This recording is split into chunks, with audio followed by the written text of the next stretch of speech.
Coming in hot.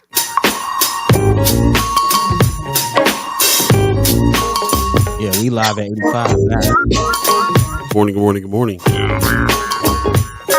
Good morning, good morning, good morning.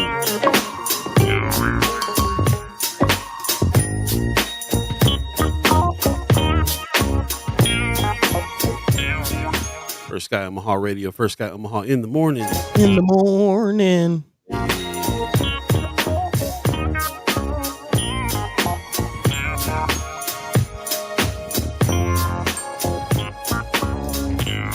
Like butter, baby.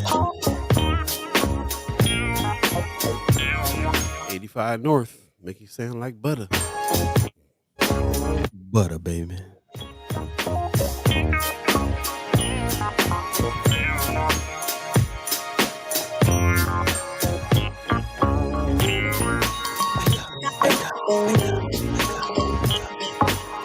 One, two, 1, 2. 3, 4.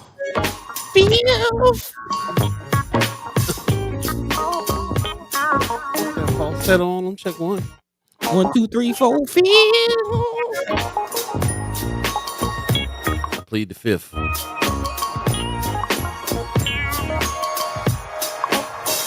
Radio's the go. Like butter, baby, on the road. Nothing but a muffin. Got a lot of butter to go.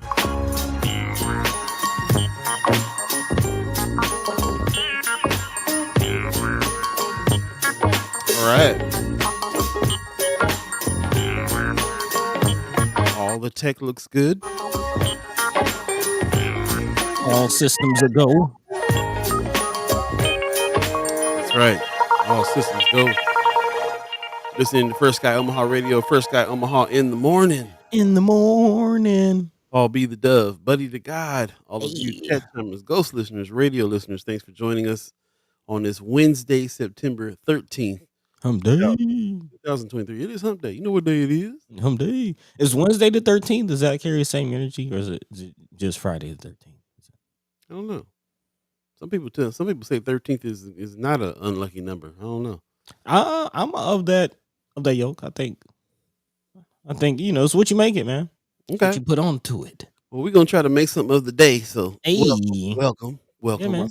So we got all kinds of chat chimers up early with us this morning. Yeah. Leia Keister naming the day. What's up Wednesday? I heard Okay. that. Judy What's Princess up? says Women's Wednesday. Yeah. Yeah. It is. Women.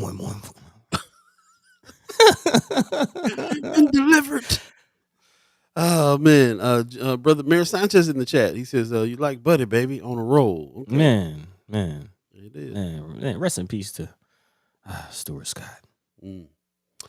Pops in the morning says, "Good morning and love from Vegas. Appreciate you, Pops." Heard there was a whole bunch of mess going on in Vegas. Systems down, all kinds of stuff happening. Really? He gave us a report like, "Don't come to Vegas." It's going down out there. Christy Nora in the chat. Good morning. Good morning to you as well. Amy H. says, "Hey fam, what's happening?" Hey. It was good hanging with you yesterday. Appreciate that. Let us know. I want to talk a little bit about the meeting. We do have Kimara Snipes coming on today, so we want to hear about that one Omaha deal last night for sure. Yeah, seeing good things. Mayor Sanchez says, "Must be jelly because jam don't shake like that." There you go. Brooke gives us a good morning over on YouTube. Good morning, Brooke. Victoria Smith gives us a great rising. Okay, Grand Rising Sister. I don't know if that's a name we've seen very often around here. No, maybe brand new. Well, good morning. Appreciate you joining us on Facebook. Looks like Facebook and YouTube are working well. Yeah, let us know if you're new around here. You a ghost listener? Have we just been missing your comments? I don't know. Let us know. Yeah, let us know. Also, share the show. Do us a favor and share the show on your page so we can get as many people in talking today as possible. We did mention it already. We do got some special guests coming in. It is Women's Wednesday again. We got Kimara Snipes, the incomparable Kimara Snipes coming through. Man. And also the long-awaited Brianna Full coming through today. Hey. So lots of questions about OPS and all those good things. So can't wait to talk to her. She's probably got a lot of stuff built up over time that she wants to talk to us about. So should be a good conversation. There you go.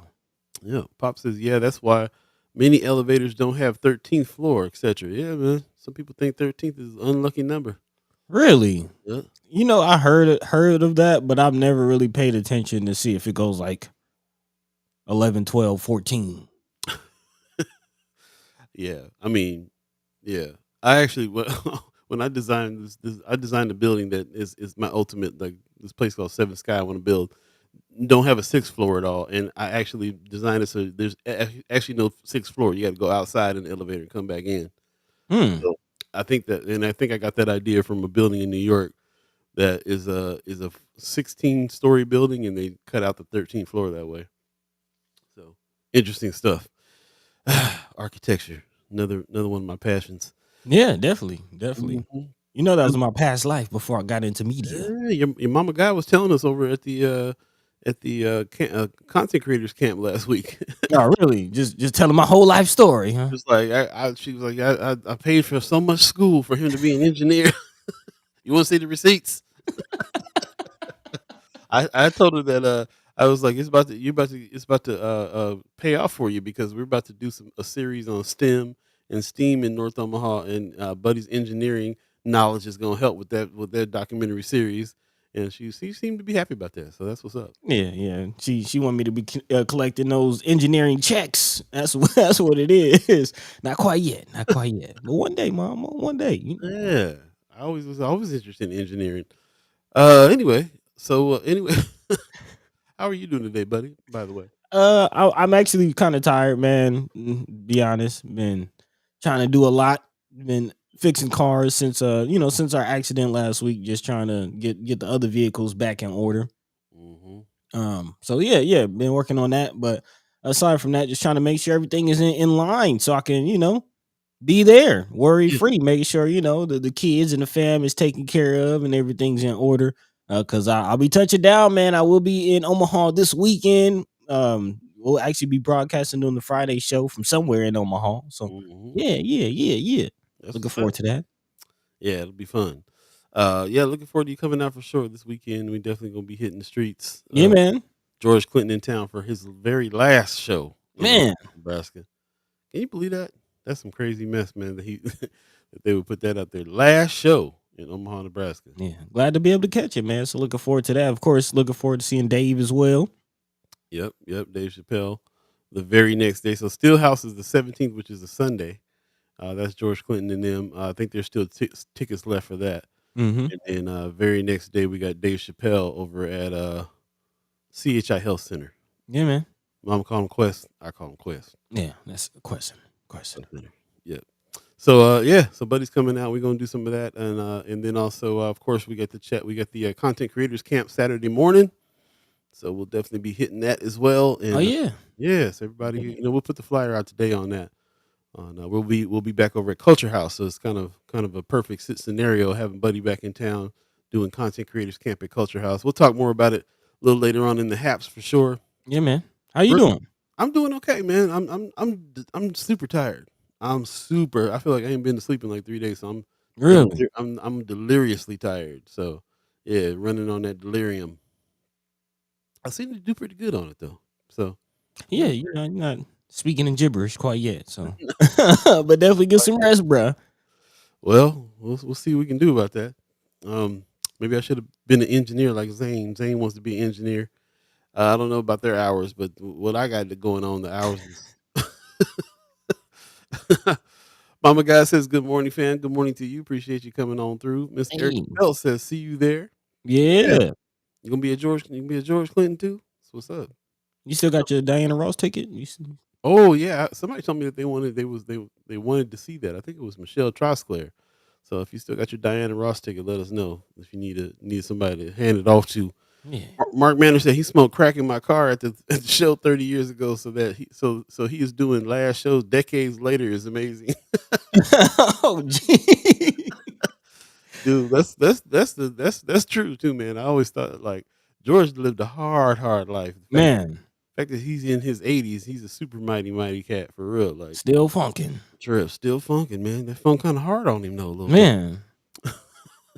I actually got a lot of stories about George Clinton coming into town. It's weird how Omaha works. There's only a few people gonna pick George Clinton up from the airport. Mark Mander's one of them. I talked about two other people that I know that did at one point. They all got wild stories, man. Yeah, I see. Yeah. I see. Yeah. Junie Princess says, I'm seeing Diana tonight. So it's Okay. Women's Wednesday all the way around today. That's what's up. I low key wanted to see her too, man. I couldn't afford the ticket, but I thought, man, how many shows she got left? You know what I'm saying? This Right, is, right. and I never saw the legendary Diana Ross. So yeah, so I'm hoping it's gonna be a good show. We'll see what's going on, man. People are calling me all the time about tickets that they got and stuff like that. So we'll see. Yeah. Mr. Rockefeller says, I do, and the fact that it's front row at Diana, feel free to hit me up, and I have an extra ticket to George Clinton. Man, you just buying extra tickets all Yeah. over the place. There you go. That's what's up. Yeah. Cool. Yeah, we'll see what's happening. We'll definitely see what's going on. We'll be in touch. No, let me see no pictures of Miss Erica Felder out front of the venue. Tickets, tickets. Got tickets here. Got Got tickets. tickets. Got tickets. T-shirts too. Made them myself. Iron on. Anyway, yeah, thanks for joining us today. It is Women's Wednesday. Special guest. If you're just joining us, we talked about the guests that we got coming on. We've really been anticipating Brianna Full coming on for a Yeah, minute. she been globetrotting. She's been globetrotting. We got to ask her about that. Got to remember to ask her about that too. And of course, Kimara Snipes gonna come in and talk to us about the neighborhoods. Again, we also got Precious McKesson that's coming in on Friday. So Nice. it'll be good to catch up with the ladies for sure. So Yeah, it's been a while. mhm. And of course, we want to keep on putting out the challenge that if you are for you to join your neighborhood association, and if you don't have one, start one. That's the challenge. So we definitely would like to get all chat chimers involved in the neighborhoods. This is season 6, Boots to the Roots, and the first move is to organize up with your neighborhoods, man, people around you. So definitely do that if you can. If you want to join that challenge with us, join your neighborhoods. And Kimber Snipes will be on to talk about what's going on in the neighborhoods and the power behind what's happening with neighborhoods and what they can do and all that good stuff. Yeah. Oh, I think what was the term front porch organizing? I think that was Kimmer that said that. Of course, the old saying it starts at home. Your very first community is within your home, yourself, your family. The people that you cohabitate with.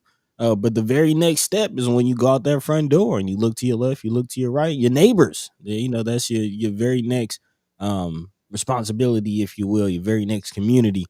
So yeah, definitely. Mm. Join your neighborhood association. I think it was Cameron that said if you don't know your neighbor's name, you're part of the problem. There you go. California would be back pool instead of front porch. We ain't got porches in California. So I don't know. Really? Yeah. Really, you didn't know that? That's a I feel like I could have seen a porch. So what you just not generally. Not generally. There's not okay. generally porches out there. People don't like hang out on the porch. I know basements aren't much of a thing. Say again? I know basements aren't much of a thing. No, ain't no basements in California either. I don't know what y'all doing up north, but Southern California, Miss Erica felt. She said, hustling, baby. The Diana Ross was a fluke. I bought myself a front row ticket. Then a friend wanted to go with me, so had to get a 7th row together. Okay. Oh, okay. I see. Okay. Yeah, we gonna have to hit you up on that for sure. Yeah, see if we can get it sold. Maybe get a finder's fee. Buddy hustling too. What we got in the news today, man? Let's talk about. Oh man. Well, speaking of hustling, all the hustlers and business owners out there, you might be a little upset to find out about some news. Apparently, there's some issues with $1 million from City Council. And this coming out of the Nebraska Examiner.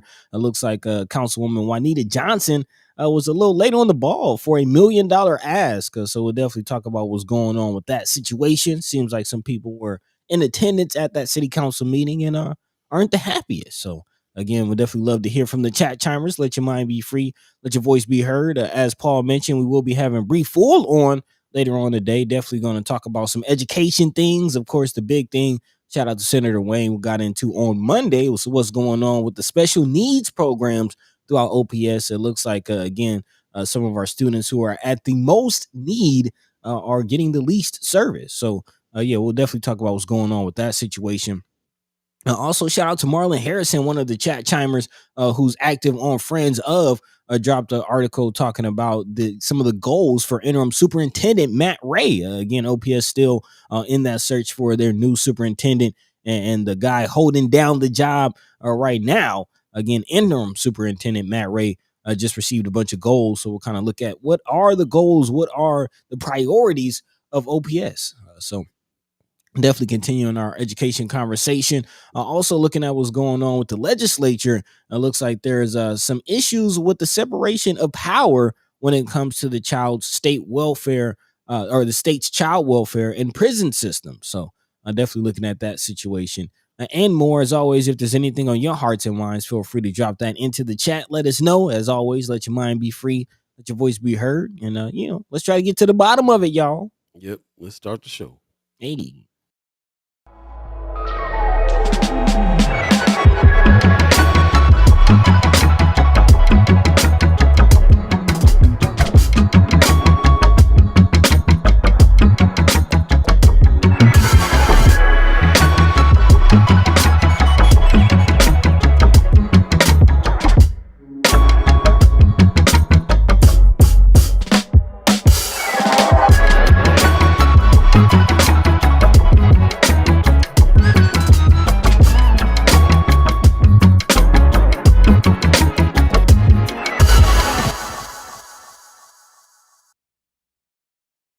What up? What up? What up? Good morning. Good morning. Good morning. You're listening to First Sky Omaha Radio. First Sky Omaha in the morning. And the DS. Paul B, Buddi3 Da Gawd, all of you chat chimers, ghost listeners, radio listeners. I already got a shout out from Beth over there on the radio channel. Appreciate you loving the mix. 630 Hey. Club in the house. It's going down. Go to firstsky.omaha.com. Hit the listen button and check out celebration of black music 24/7. And of course, except when we're on. So Man, it's yeah, a celebration. Yeah, it's a celebration. If you don't see us live, then check us out over there on the listen button channel.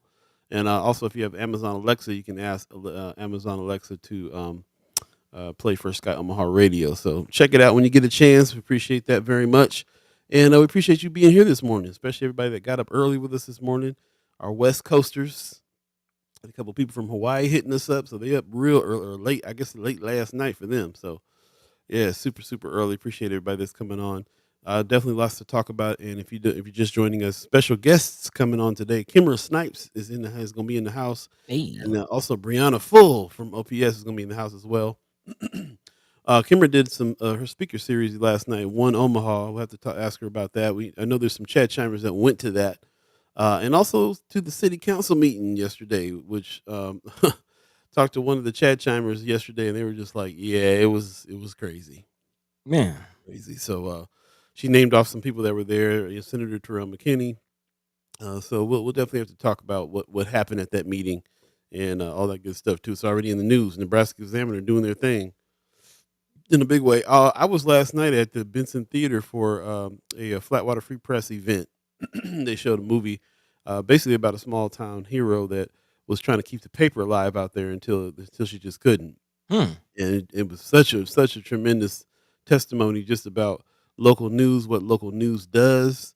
It reminded me of that, what our fight is and what we're here doing and why, and how relevant what it is we're doing is, you know what I'm saying? So it was just inspiring. The lady who was running that little Texas paper was actually in the house. So they did a talk back and we got to talk to her, meet her. okay. And grinding for 40 years, man. It was just down to her running that little small town paper by herself, going out, taking the pictures, doing the reporting, coming back, setting the stuff up to do the print, getting the paper out, selling the paper, all of it. Man, that's woo. Yeah. Reminded me of like what Terry Sanders is going through over there too, man, for an Omaha Star. Like Word. Can you imagine everything that Terry Sanders is doing, and then if Terry Sanders was out reporting and taking all the photos too on top of that? Man, and doing some real reporting on top of that. Like that's just the reporting in itself. We've talked about, we have journalists coming in for that very reason to kind of give a glimpse into what it takes to actually bring these stories. It's not just people sitting at home typing away on the computer. Like they're making calls, sending out emails, driving up, pulling up on people, Right. Chasing people down, having to send out lawsuits at times. In the case of Flatwater Free Press, getting slapped or threatened with lawsuits and charges. And I mean, it's a lot of work just to get the story, not to mention to sell the story, to print it. Like that's man, that's Yeah. giving me anxiety just thinking about it. Yeah, she was that was the ultimate, final nail in the coffin for her was when she was getting sued by somebody. She was a very liberal paper in a place that was 83% Trump voters in Texas, small Hmm. town, and so if they were hitting her with a lawsuit, she was like, "Well, I can't fight a lawsuit and do this paper by myself, so gotta let it go." But yeah, it was like no dry eye in the house, man. It was a trip, and it was Man. good to see people coming out for journalism, like to see a movie about journalism and to talk about what Flatwater is doing for the city and so on and so forth. So it was Great. really, really great. Shout out to Matt Wynn and the team over at Flatwater Free Press. Got to see Natalia first time in a while. Some of the people over there at Flatwater, and a shout out to them for bringing that film, and shout out to Benson Theater for hosting that. It was really really inspiring, man. So I'm gonna do the research on that film and see if I can find that for you Yeah, guys to please watch. do. Yeah, definitely check it out. Lots of other stuff going on in town already. It's already a really busy week. Just with stuff going on now. Even before today, since Monday, meetings and all kinds of stuff happening. Of course, we wanted to give you a little update, a little bit too, on what's going on with the 531 stuff, the DED stuff. I finally got a call from somebody at the DED who we've been asking about our situation, and it's really interesting. I'll go through that a little later on the show. Stay very interesting exchange for real. Yeah. Yeah, and I Good choice of words. good thing that she called me yesterday because I was gonna come with the fire today on that email, on that email train. Oh my goodness, interesting Yeah. stuff. But the representative from DED actually gave us a call and let us and explain why the information came like it did, and then gave us a little bit more information on what's coming up. So we'll talk about that a little later on in the show. But before we get going on that, man, buddy, what's on top of your mind right now? We can dig into before our guests come on. Yeah, actually, speaking of that, just right on cue. See Kimra jumping into the chat. Good morning to you. Good morning to you. Definitely looking forward to having you on here in a few. But yeah, in the meantime, between time, actually, you talking about that film from Flatwater last night, kind of made me think of a story that we've been watching play out in Kansas, the Marion County report or record, the Marion County record, because you talking about that lady and what she was doing to keep that paper alive. I mean, let's remember in this story, the owner lost her life. She passed just what, like the 2 days or a day after Great. this raid happened. For those of you who don't remember or aren't familiar, in Marion County, Kansas, there was a paper that was raided by the local police. Of course, as media professionals, this kind of caught our attention to see what's going on with that. And news gang is the theme, the kind of the vibe that we're all about here. Again, we're looking at journalism as activism. Journalism being a revolutionary act, or at least it can be. And this is why. Again, we talked about journalism being the fourth estate, and the more details come out about this story, the more we realize that this is really kind of a great example of that. For those who aren't familiar, again, Marion County Record was raided several months ago, and it has been coming out that the people behind the raid are actually, or were actually, the topics of some investigative reporting, namely the Marion County chief. And the chief of police, who again was the one who called for and um, played out the raid, was apparently under investigation by one of their reporters for a dicey past or background in police work. Apparently, he was the chief in Kansas City, Missouri, and he actually resigned from that police department rather than being demoted. Because of creating a toxic work environment, and it seems like the Marion County Police was doing research on that story, and which might have led to, again, their offices being raided, computers, typewriters, printers, all types of equipment being taken, and really not returned until again there was a higher court decision that called for them to return it, and now the judge who signed the warrant or the raid is being questioned herself. County District Court Magistrate Judge Laura VR, who again is being questioned by the Kansas Commission on Judicial Conduct as to why she decided to authorize the search warrant. And it is coming out that she herself has a dicey past. It's been reported that Judge VR has a history of drunk driving.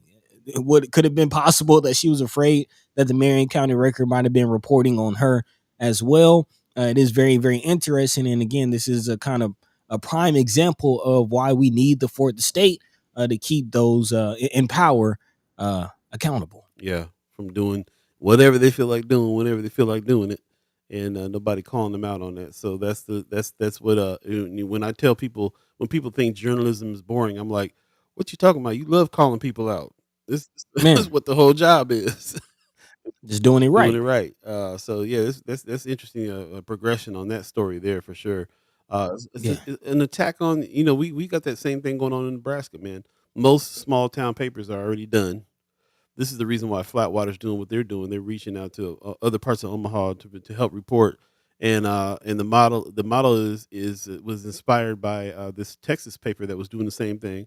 And basically that's why everything in their Flatwater stuff is free. They'll send it to small towns that don't have reporters anymore and papers anymore because of all the backlash and not to mention lack of readership, lack of ad sales, lack of everything that Mhm. puts a small paper down, and they got nobody out there watching nothing. So when entities like Flatwater or other bigger entities try to come into existence by some other means, then they try to lend their reporters and stuff out to these places to try to keep an eye on stuff because local politics is where you get hit the worst with Yeah. stuff.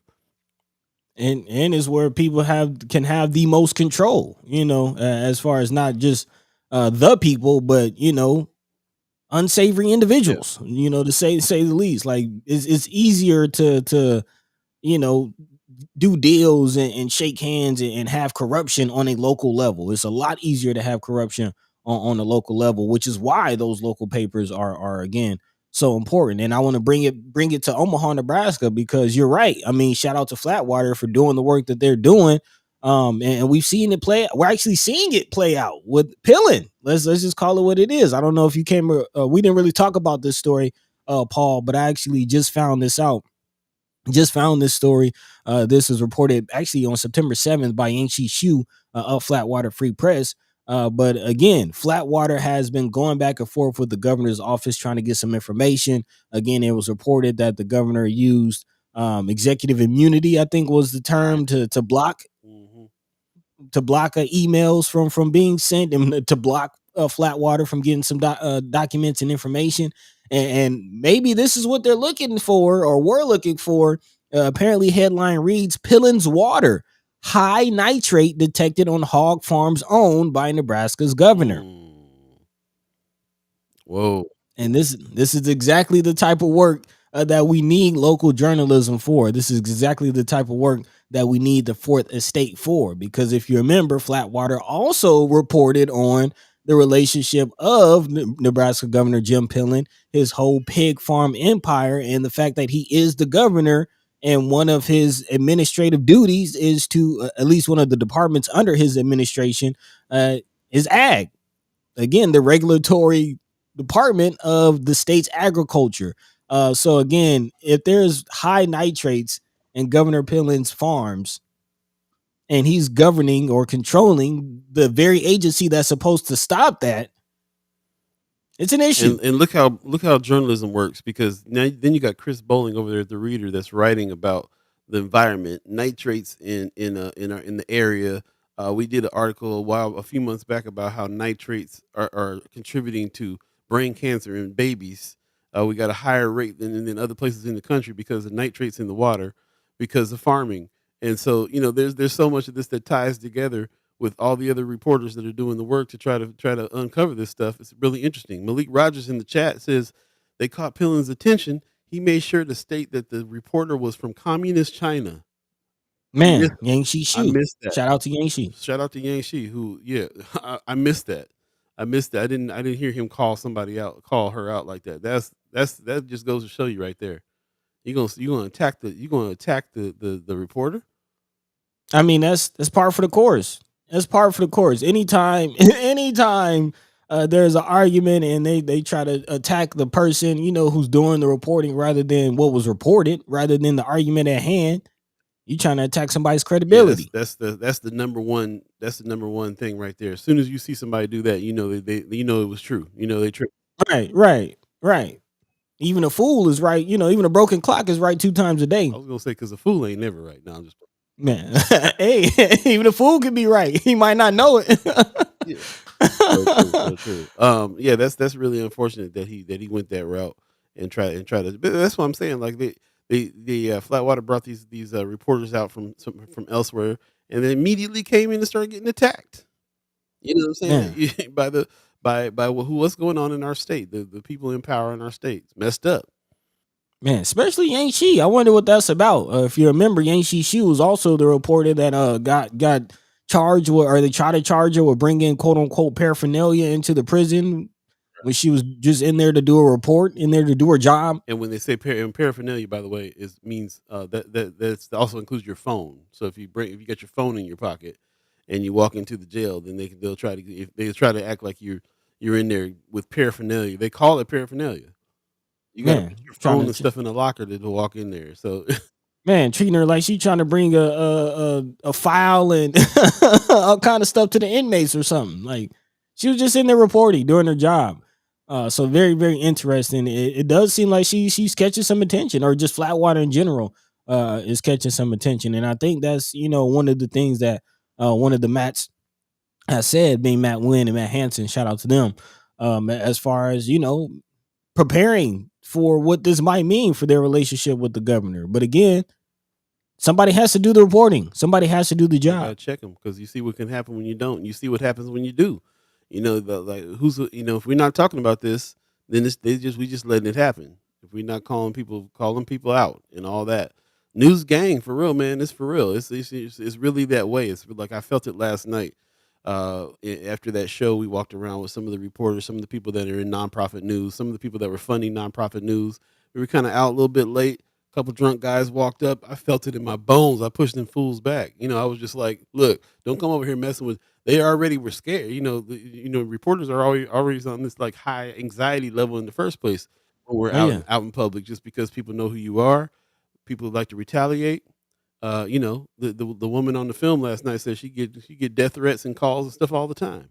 So this is serious. The most gangster thing you can do is be a reporter these days. Tell the truth and say it out loud, and stand behind your word. So so we gotta protect them, because who else is, if you don't, then you just got people just running amok, and it's messed up. So yeah, yeah, T Ren says Pillin is a Pete Ricketts to the power of 10. I don't know, man. Pete was pretty deep too, and still is. Yeah. Right. But anyway, the point is, yeah, there's who's talking about these things in this kind of abuse of power, this kind of conflict of interest. If not the reporters digging into these things, and of course, it ain't Pillin calling up and telling them what's going on. They got to dig and be detectives and figure this stuff out, find paper trails, all kinds of stuff to figure out what's going on here, and then just kind of reason, and then make calls, and they call people who they built relationships with to try to get information. I mean, Hmm. there's a lot to it, but thank goodness for the people that are doing it for real. Yeah. Yeah. Definitely. Shout out to Yankee Shoe. Shout out to Natalia Alamdari. Shout out to the Mats and all the other contributors with Flatwater. And definitely appreciate when they do this type of work, because this is, we talk about us being able to tell our own stories, but these are stories we can't tell. I'm not out testing nitrates in Western Nebraska. So definitely big shout out to Flatwater for uncovering this.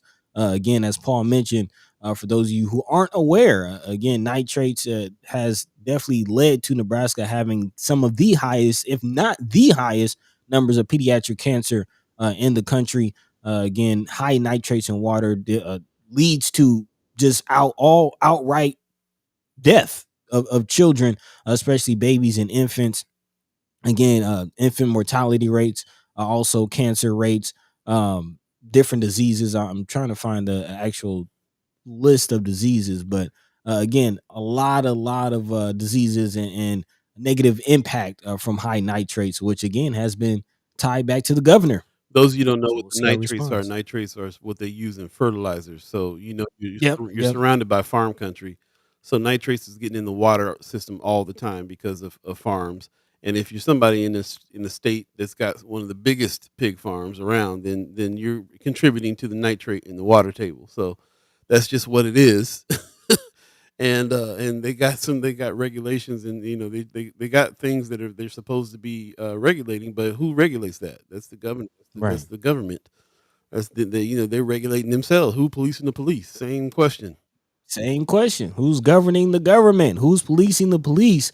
And that's actually, we're going to keep it moving, but keep that same question in mind as we pivot to this next story out of the Nebraska Examiner in regards to what's going on in the legislature. Again, who polices the police? Apparently, in mid-August, there, which I didn't really hear much. Just side note, didn't really hear much reporting, or this didn't really come across our radar. I feel like if I would have saw this story initially, maybe we did talk about it, and I don't remember. But let us know if you heard this news of it, mid-August opinion from Attorney General Mike Hilgers, which basically limited the legislature's ability to oversee child welfare in prison systems. Ooh, Again, this is all about the balance and check and balances of power, the separation of powers, as we now have it in the state of Nebraska. Child welfare cases are run by, again, the governor's administration and the Nebraska Department of Health and Human Services, which is a whole problem issue, let's just say that. But also, so is the correctional system, which is also ran by another entity of the governor's administration, the Nebraska Department of Correctional Services. And again, both of these have what's called an inspector general from the legislature. However, as a result of this decision from Attorney General Mike Hilgers, those inspectors general have basically had their hands tied. They're not able to get into the emails and the information and really do their jobs, if you will, as far as overseeing the activities of these really two of the most troublesome and problematic systems in the state, talking about this child welfare system and the prison system. Again, we've talked about the whole St. Francis Ministries debacle. Again, Nebraska still has the second most or actually the most. I think we passed Alabama in recent years. The most overcrowded prison system in the country, still an overcrowding emergency. And now we have less oversight, which has led the legislature to actually hire an outside lawyer to check the constitutionality of that decision. crazy. So again, big shout out to Nebraska Examiner and reporter Aaron Sanderford for reporting on this and letting us be known, because again, this is a big issue. This is all about the separation of power. Could the governor's office be trying to uh, stop the legislature from being able to oversee more? That's a good question. Boy, that's It's a lot. It's a it is a lot. lot. It's a lot. What say you? Let's put it out to the chat. What do you think about some of these issues, and what can be done about them? Really, like again, we're in season 6, boots to the roots. What can we do as a community to try to keep track of some of this stuff? Not just keep track, but I'm having a little difficulty here at the cord. Not just keep track, but also to do something about it to Yeah. really stop some of the corruption. What say you in the chat? I'll go to the chat right now. Rome's reviews. First of all, says hit the like button. 50 new subscribers this season. Appreciate you. Yeah, Hey. we need more likes and subscribes over there on YouTube. So if you would do us a favor, go over there and do that if you haven't done it already. Appreciate it. Marianne Williams is still going back to the farming real quick. She says corporate farming is abusive to animals, abusive to the land, water, and air. For real. Yep. Also, Mira Sanchez says, Ice T, freedom of speech. Just watch what you say. Yeah, legendary line from Mm. Ice T. Miss Mm-hmm. Erica Phelps said, Miss Wanda Lewis taught me, who is another chat chimer for those of you who don't know. Miss Wanda Lewis taught me about nitrates, and the only way to eradicate them from your water is reverse osmosis. Boogie gets giant jugs of reverse osmosis water from High V for the children's for the children here for Okay. child care. Yeah. I mean, don't, if you can not drink the tap water, then don't. Yeah, tap water be funky too, man. I was I was talking to somebody last week about it. Like you pour yourself a glass of tap water, put it up to your face, and smell that. You can almost smell stuff going on inside that water. Oh yeah. Oh yeah. Marianne Williams says big pig poop in high is high in nitrates. So not Yeah. just the fertilizers they're using, but the actual stuff that's coming from these huge pig farms. And that was one of the big issues. I think Miss Erica Phelps said she saw the documentary I was referring to. But really, it's not the watering; it's just that the poop. You have these large farms. These pigs are eating. I mean, it's pigs. They're eating, so it got to come out the other end at some point. But what do you do with all of that poop? Like, what do you do with that?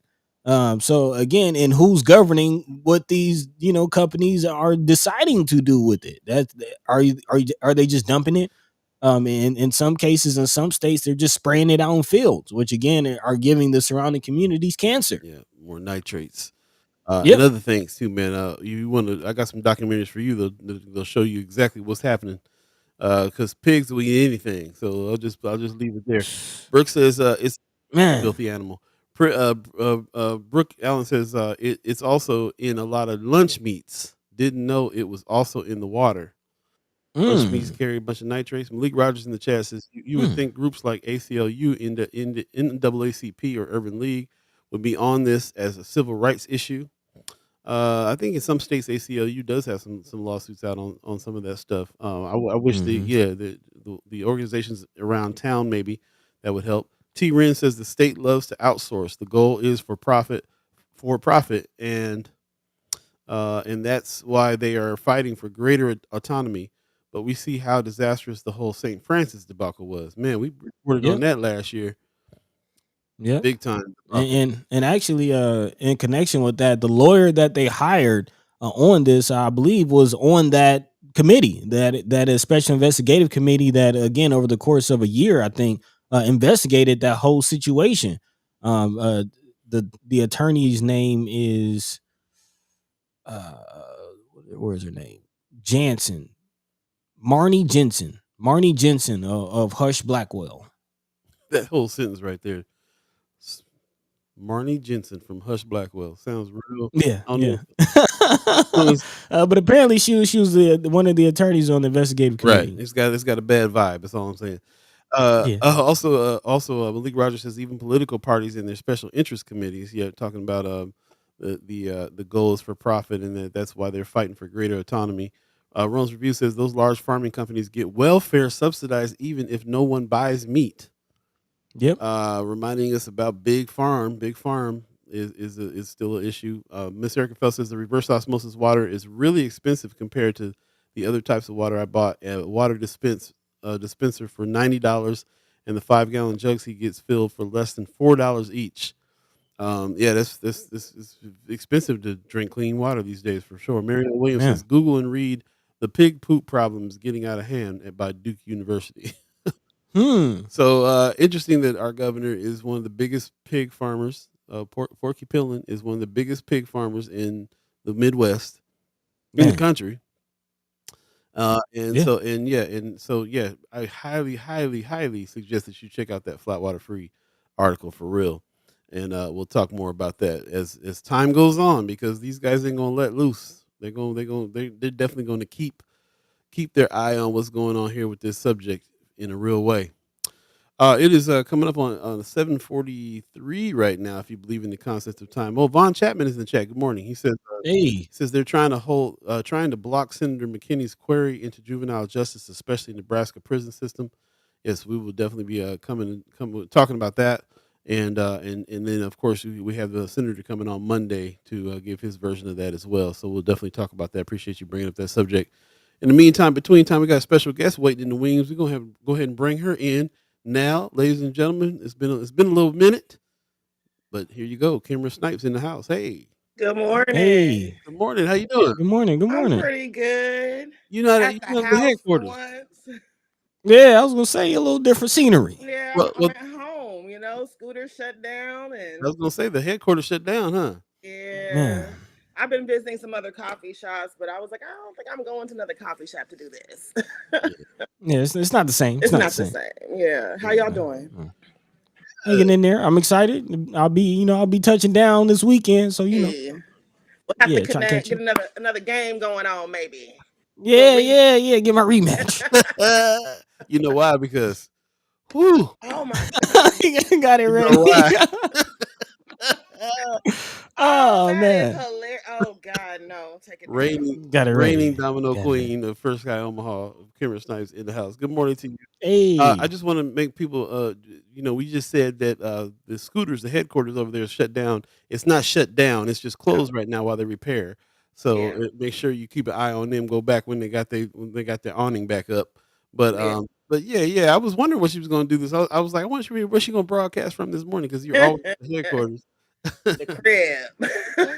Looks like the crib internet is okay over there. You doing good right now.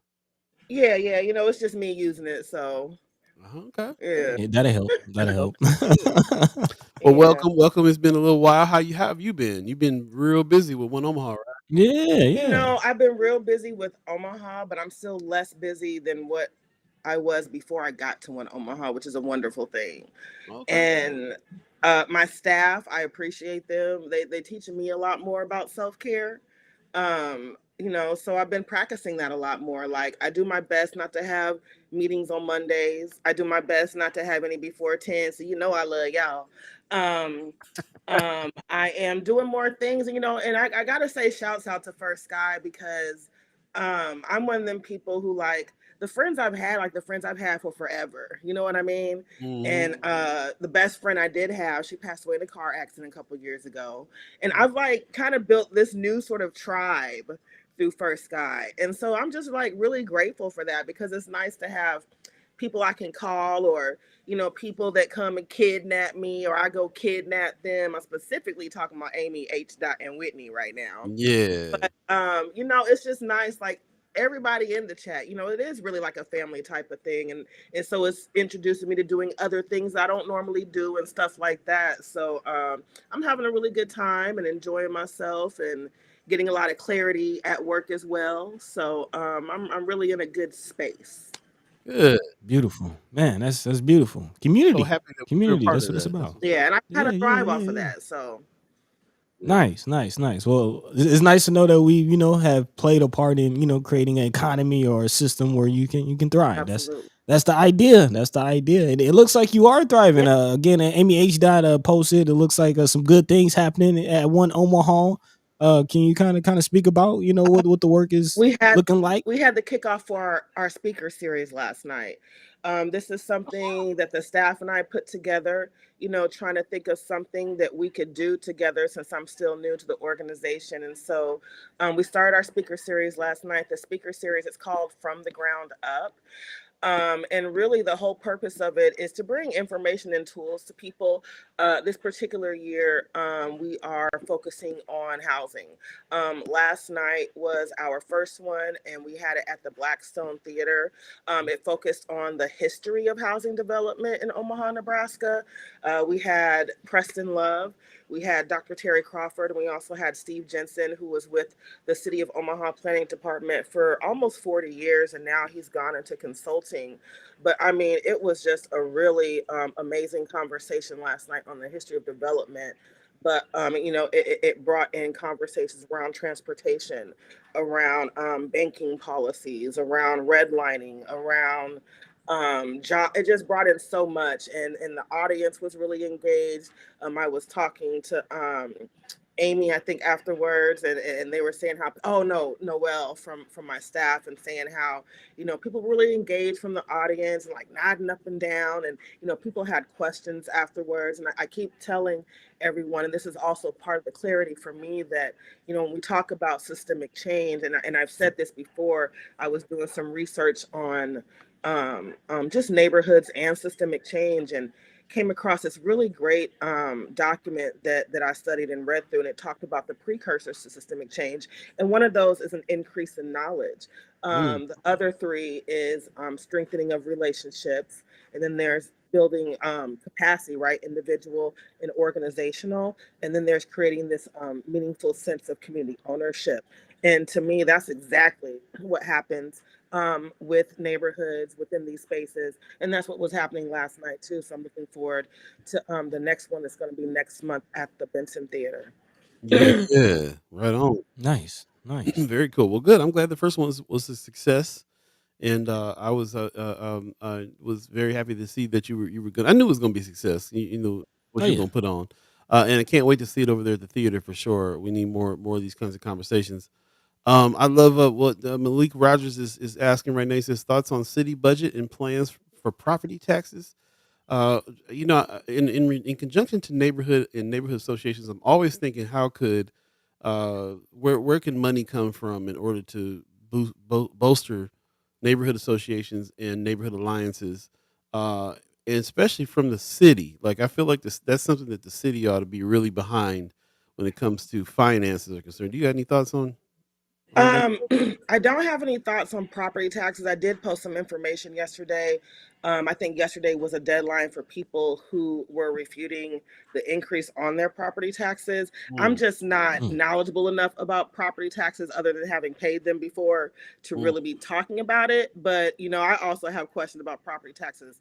As far as city budget, I think I've talked about this before as well. I went to El Paso in May to present at the Neighborhoods USA conference. And if you've taken the Gallup Strengths Finder, Woo is one of my top five. I talk to everybody.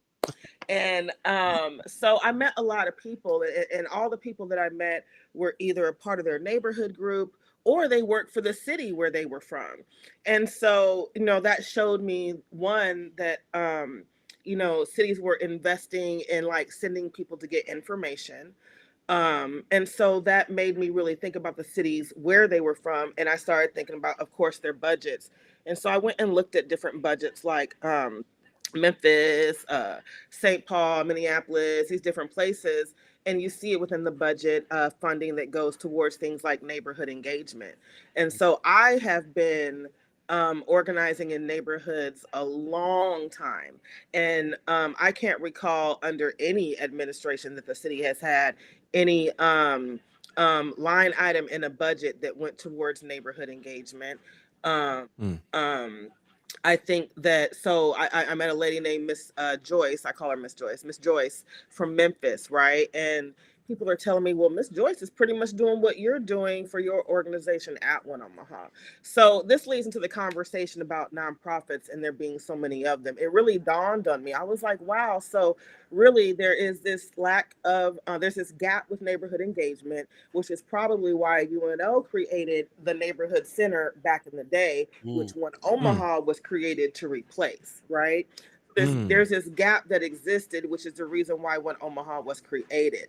And so, really, when you talk to people who have created nonprofits, or when you look at the history of nonprofits, for instance, I just resigned actually from the Together board, but Together was created in 1975, and it was really created as a response to a disaster that had happened, which was the tornado, right? mm, Because there Mm. were gaps that existed and people really needed help.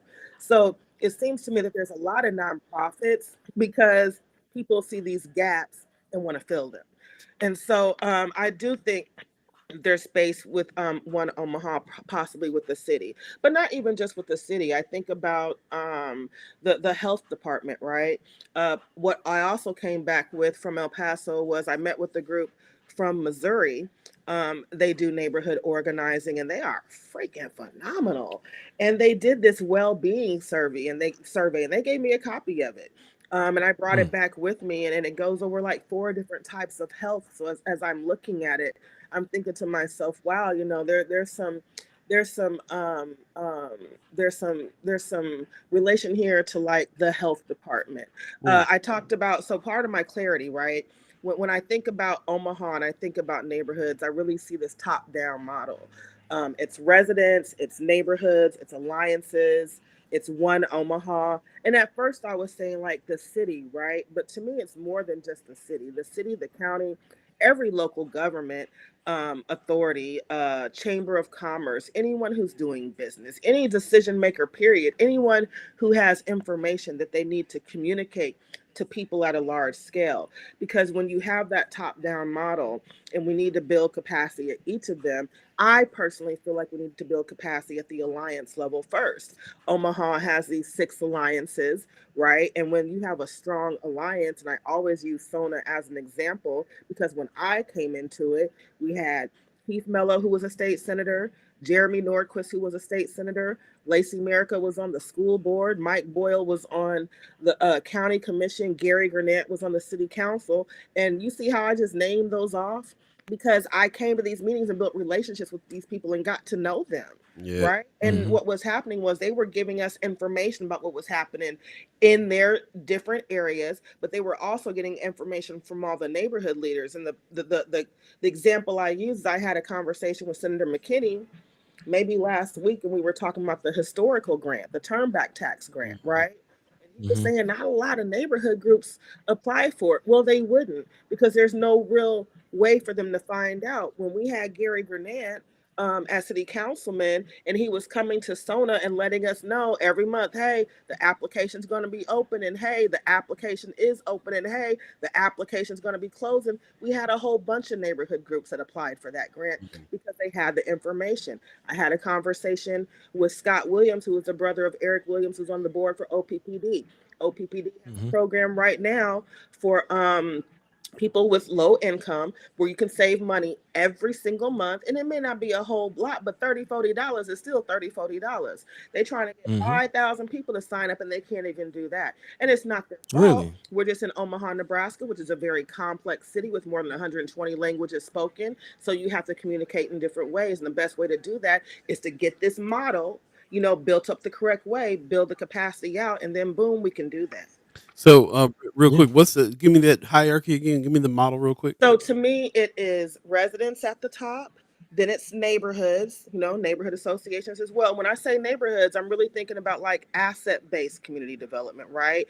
Everything is an asset, not just the neighborhood association, the people in it, the relationships, the physical spaces, the schools that may be there, or whatever it's in it. So residents, neighborhoods, alliances, One Omaha, and then down here I see any organization, group, person who needs to communicate, who needs to gather input from the community, which is most of these organizations, because everything starts there, whether it's Mm-hmm. development, whether it's economic school, or whatever it may be.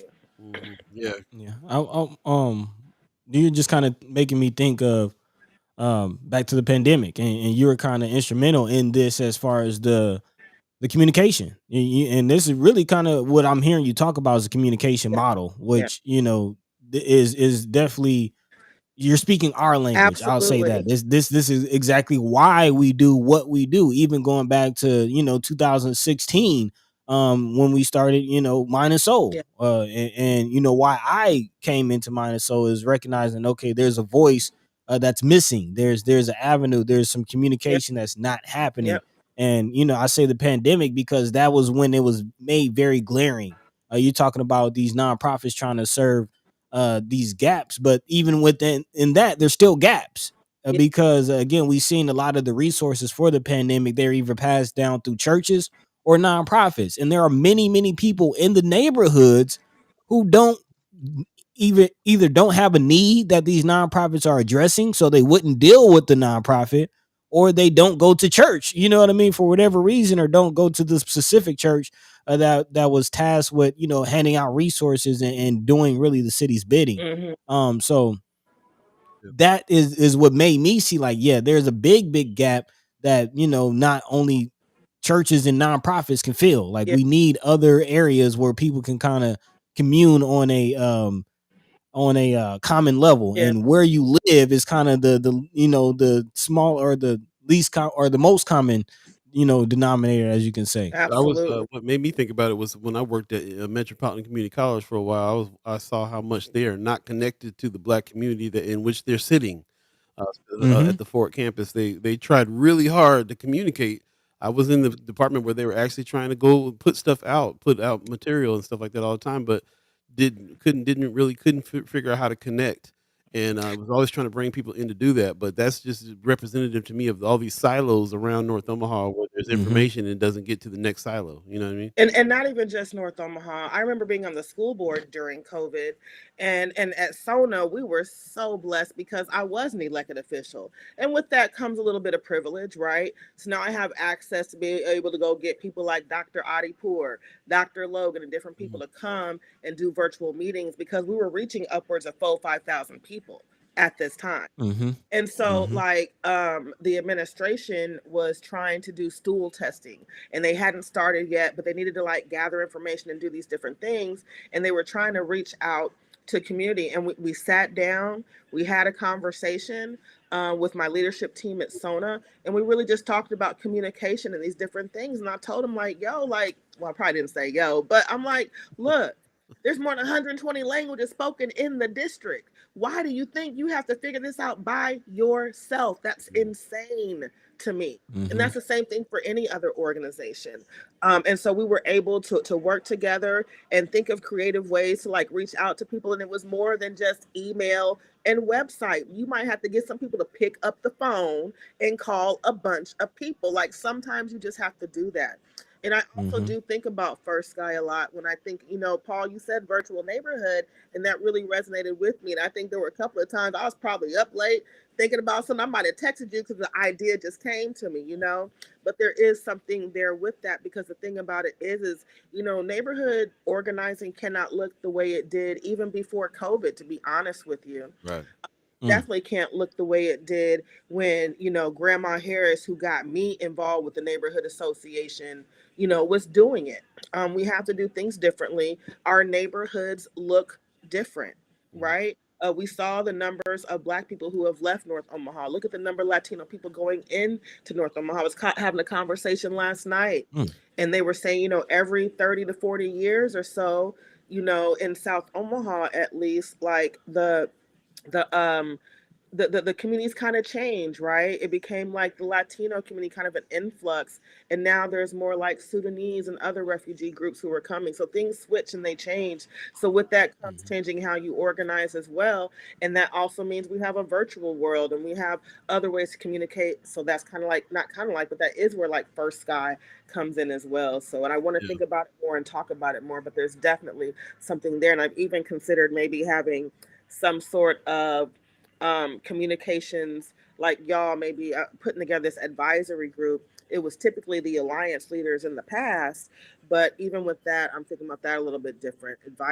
Alliance leaders, the neighborhood planner from the city of Omaha, but who else can be there to really help plan at that alliance level and build that capacity up? Yeah, we definitely think Mm-hmm. that we've kind of considered, like you said, we consider ourselves a virtual neighborhood association. Even doing some of the things that you described that happens in your alliance meetings where you had all these elected officials and people that were there, to explain things and let us know when grants were up and so on and so forth. That's we're replicating that a lot with having the Yeah. senators on every week. As a matter of fact, we'll be Yeah. talking about one today. There's Senator Terrell McKinney just put out another grant that is up that we can talk about. You know what I'm saying? So Yeah. same thing. Yeah. And then I'm definitely seeing when we're putting this challenge out to people to join your neighborhood associations. If you don't have one in your neighborhood, start one. That's the challenge that we're putting out this season, season 6, Boots to the Roots. Join your neighborhood association, and yeah, and my thoughts are when we really move into this realm, maybe First Sky Omaha can help facilitate a situation where those neighborhood associations are also meeting virtually and in person, and can integrate some of the virtual with it as well, so that people can't leave their house or don't want to leave, or we're going into another COVID era right now. Yeah, You can still stay in touch and so on and so forth. yeah. I want to jump into the chat real quick. We got Yeah. some good, Chat's going on. yeah, got some good things said here. Malik Rogers says engagement needs to be sincere and not just during election season. Man. Amen. Amen to that, for real. Malik Rogers says communications also should not be an issue with all of these resources and technology available. That's what we're saying.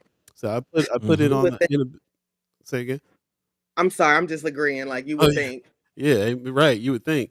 I put it on the inability of those leading these efforts to build trust and relationships with people. There you Which go. people are you? Which people are you talking about leading? Let me know. Also, T. Ren says got to go old school flyers and yard signs. I think we Okay. should add. You shouldn't take things away just because we got technology. We should add technology Yeah, to all the old Right. school. yeah, Right. yep. We A should have there hybrid. should I be agree. a column in the Omaha Star that is neighborhood section there where there's news of each neighborhood association in the Omaha Star, so that the old heads that go read the Omaha Star can read it, and the new heads. There's a lot Mm-hmm. of young people that are grabbing the paper now too, but like, so that the people who that's their medium, they also get some information there too. Even said older communities, older people in them advertise where community members usually go. Asian markets, a lot of Okay. lot of places, man. I mean, there's a lot of Sudanese markets and Korean markets and all kinds of stuff all around town for people that are representing who's in especially in the north side, who's in our neighborhoods. And yeah, translation, translation and also reaching out to them is a thing. Von Chapman says, "Is there an organizational chart that defines what a neighborhood alliance should look like that should be disseminated to potential neighborhood associations?" I'm Maybe you I'm should make taking some one. notes here. Maybe you Um, should make one. Yeah, that's actually a really good idea because I've been really looking at the city's website and everything, and like they have like a definition of a neighborhood association, which is great. They also talk about neighborhood alliance on there, but I'm actually so I'm creating a program right now that really goes over a lot of these things. That's actually literally what I'm working on creating right now. I've had conversations with people, and it's just like this, like, hey, well, this is what you need to talk about, and this, and it's Oh yeah. all really it's all true, but it's all true, hmm you know. hmm And when I hmm hear that, and I think to myself, if they feel like that, somebody else feels like that too, Oh yeah. right? And so, hmm like, all of these things are like wonderful. So, if you would also, if you have ideas, I mean it, like, hit me up. And I'm also willing to like sit down and listen to you and your ideas. And I will give you credit for your ideas as well, but I can't think of it all by myself. And that's the reason why I don't do any work by myself. So yeah, I'm willing to even put together like a kitchen table of people, right? Maybe I have an advisory Mm. board, but I have a kitchen table too of just community members who want to, kick it and just, talk about what neighborhood organizing could look like, should look like, and things like that. So yeah, I'm more than Mhm. happy. I just took some notes here. I'm actually working. I went to the Nebraska Table Member Summit last week in Columbus, Nebraska. Mm, I was wearing three different hats there. And I met with Pastor Toot, from the Sudanese community. And mhm, so working on building these relationships as well. The biggest thing, not the biggest thing, but one of the biggest things is just kind of getting people to understand that One Omaha does exist, what it does do, because there mhm, are a lot of people who just aren't familiar with the organization, which needs to change as well because I have some building to Mhm. do. Also working on creating some programs. We don't have a program person at One Omaha. I would love to Mm. increase our funding so I can hire someone, but in the meantime, your girl does programming, so I do it on my own. You know what I'm saying? I would Mm. never ask anybody else to do something I wouldn't do. So yeah, I'll get in there and create some programs. I'll go do some tabling and all of that because I'm trying to get people to know what One Omaha is mhm. or what it will be. We have a strategic plan, but that's going to be redone this year. Yeah. I Well, we'll have appreciate the strategic. Go ahead. no, I was just gonna say we'll have to keep on saying that too because I talk to people all the time too that keep asking me what One Omaha is. I'm like, well, you gonna come on the show? She'll have to tell you again. So we'll keep Mhm. reminding everybody too about what it is and what it does and where it fits in the ecosystem. Because even when you just gave me this rundown, I was wondering to myself right there, how does so after the neighborhood alliance happens, One Omaha that's the support to the neighborhood alliance. Is that how that hierarchy Yes. works? And support in the form of communication, funds, all kinds of things to enhance in neighborhood alliances. Is that where you see? And to neighborhood associations as well. We're talking about support, right? Yeah. But those alliances for me, like Buddy was talking about, to me, it's more about the communication that Mhm. happens at that alliance level. Yeah. We are able to provide resources and tools to the alliances and also to neighborhood associations. We have a mini grant program. We're doing technical support with the Omaha Community Foundation. We've been meeting with them because their grant is going to be opening up too. We have a contract right now with UNO with the redlining that they do there. We actually are extending our contract with them, and so we're going to be facilitating, I think, six more events with them around redlining. They put together a Oh wow. board. Okay. UNO has put together a board. Shamika's on it. Who else is on it? I can't remember, but it's about, and it's a mixture. There's young people on it as well as, Is Joe Rogers on that board as well? I think maybe, don't give me lying, buddy. I can't remember. I've only been, Okay. Okay. Okay. I, I but I think she does do something with Red Lining at UNO as well, though. it might be then. It might be then, Mm-hmm. and they're having discussions around what to do with funding that will be coming in that can lend itself towards sort of some healing around redlining. I'm not sure how much that is. I haven't gotten into the weeds of it as the ED, but Mhm. we are working with UNO on that. Let's I let's Okay. jump into the chat here. I know am that you're trying to lay out exactly everything that you guys got saw going on, but black yeah, No, you good. say, playlist on. say again. I saw him. I shouldn't be looking at the chat, but I saw him say something. He hears something in the background. I said, I got my Black Power playlist on. My bad. Oh yeah, Oh, I was gonna say something too. Like, what you gonna turn your radio down a little My bit? bad. I didn't even think about it. It's all good. It's all good. oh, you good. I just jump into the chat real quick. Malik Rogers says need to use all forms of communication. Look at viewership numbers here. Thousands have access to show. Less than 100 viewing show and handful chiming in. Yeah, we get our numbers from different ways. People kind of come back and watch the show. We know there's going to be a limited number that actually get up in the morning with us and chime in, and that's been kind of good. We're able to kind of accommodate that. But yeah, we would like to figure out how we can reach more folks and do some other things so that we can do that. This particular thing kind of stopped in its growth just because of the fact that we decided to turn this into a conversation with the chat. So the chat chimers are now part of the show, and so we're having a conversation, and that limits a lot of participation in certain ways. But we got some other things in the works in order to get some numbers up and get some information out. That's the whole point of that. Mm-hmm. He says any Mm-hmm. group struggling to reach folks needs to have honest conversation with staff, board, leadership to see what barriers they have created in which people do not get engaged or maintain engagement. Definitely, Mm. I remember thinking when I was working over there at MCC, there's some stuff y'all can do. There's some other stuff y'all can do. I mean, like they'll send out some brochures and some mailers and some this and that. I'm like, look, I come from a family of Jehovah's Witnesses. We go knock on your Yeah, door. yeah, You can go door to door. You know what I'm yeah. saying? Man. Like that's and not just go door to door, but like my family who's Jehovah's Witnesses go door to door, knock on the door of the Korean people, meet some people, start learning the language, start communicating with them people. Like there's organizations out there that reach out. I think about the BAA. I think about the stuff that Brother Sherman Wells is doing. There's people that's boots to the roots, feet on the ground, actually talking to people, actually going and meeting with people Yeah. and being able to gather them together. So I agree with that. Be honest with yourself, have a honest conversation with the staff. What are we really doing to reach out? That's Mm-hmm. a I good told question. Go ahead. Good relationship. Go no, ahead. I was just saying I told the South Omaha Neighborhood Alliance, neighborhood leaders, I told them, I said, look, at the end of the day, you're gonna have to get out and you're gonna have to knock on some doors and talk to Yeah, people.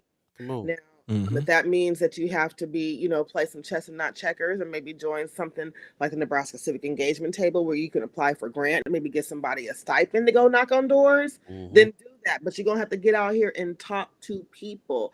Hmm. Part of organizing is building relationships with people Yeah. and understanding what their self-interest is. You can't do that without being in front of them and having conversations. So I agree 1,000%. You can't do everything with email and a website. And, Period. e- and Nope. even Can't be short in of front of knocking doors, even short of that, there's all kinds of social events and things that's going on. Like show up to people's events. You know what I'm saying? Like just meet them when they got their booths out at certain events and stuff like that. Like there's so many things you can do to connect and network with people. I'm gonna tell you something I would love to do. While we were in Columbus, Nebraska, I was also there. I was there representing the South Omaha Neighborhood Alliance, but I also was there to present authentic allyship. And there because when Omaha was on the ballot to become a member, which we did. One of the things I would love to do is apply for funding to target a neighborhood like in North Omaha and in South Omaha, one in each, not overdoing it, and then really create a targeted plan that lasts like 2 years. Right. And part of Mm. that is events because we've talked about this. There is research that shows the return on investment if you host an event and you do it the right way and you're intentional and actually talk to people and things like that, you can there's a lot that you can do with that, whether it's trying to get people registered to vote, whether it's trying to increase some sort of knowledge about whatever it is, but there's a lot that you can do with that. So I agree with you, events and a host of things Yeah. Yeah. consistent, Yeah. Right. not Right. just With election intention. season. With intention, right. Right. Yeah, so we appreciate everybody's comments here. I see a lot. Everything's kind of going off. The good ideas I hear, like Mayor Sanchez talking about putting a soapbox in a park with a megaphone for Mm. anybody who wants to have something to say. Uh, I can see that. Also, there's a question. Malik Rogers says, "Do those in positions similar to you have honest conversations with each other on what they are doing wrong and ways to correct it?" Yeah, I don't know how much you would know about people in similar positions as you. I know that you have those kind of conversations with your staff and stuff, right? About how to reach out more and all that. Yes, and I'm sorry, I did something I shouldn't do. I saw the chat and I just seen like, never mind.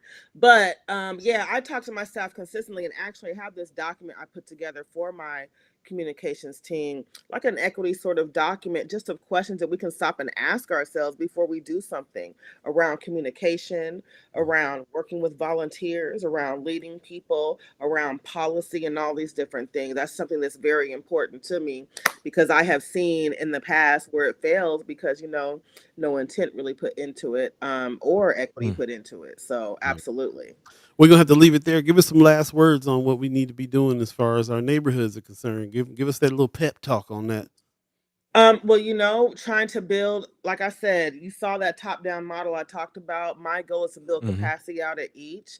And also bring you information. Please, please, please go to our website and sign up for our newsletter so that you can receive our information. Register for From the Ground Up. Our next event that we'll have will be in October, and we're going to talk about current development plans and then how residents can engage in those. We'll have Okay. That's going to be on October 10th at the Benson Theater. And at the end of our speaker series, we're going to end that with a live award ceremony to hand out or give out One Omaha's mini grant funds to qualified resident led groups. The purpose of the mini grant is to provide funding quickly and directly to like local community based groups looking to create positive change in Omaha, but it has to be something dealing with neighborhoods, and groups can receive up to $1,000 by submitting project ideas. So that will be coming out as well, and that will be at the end, like I said, of our speaker series this year.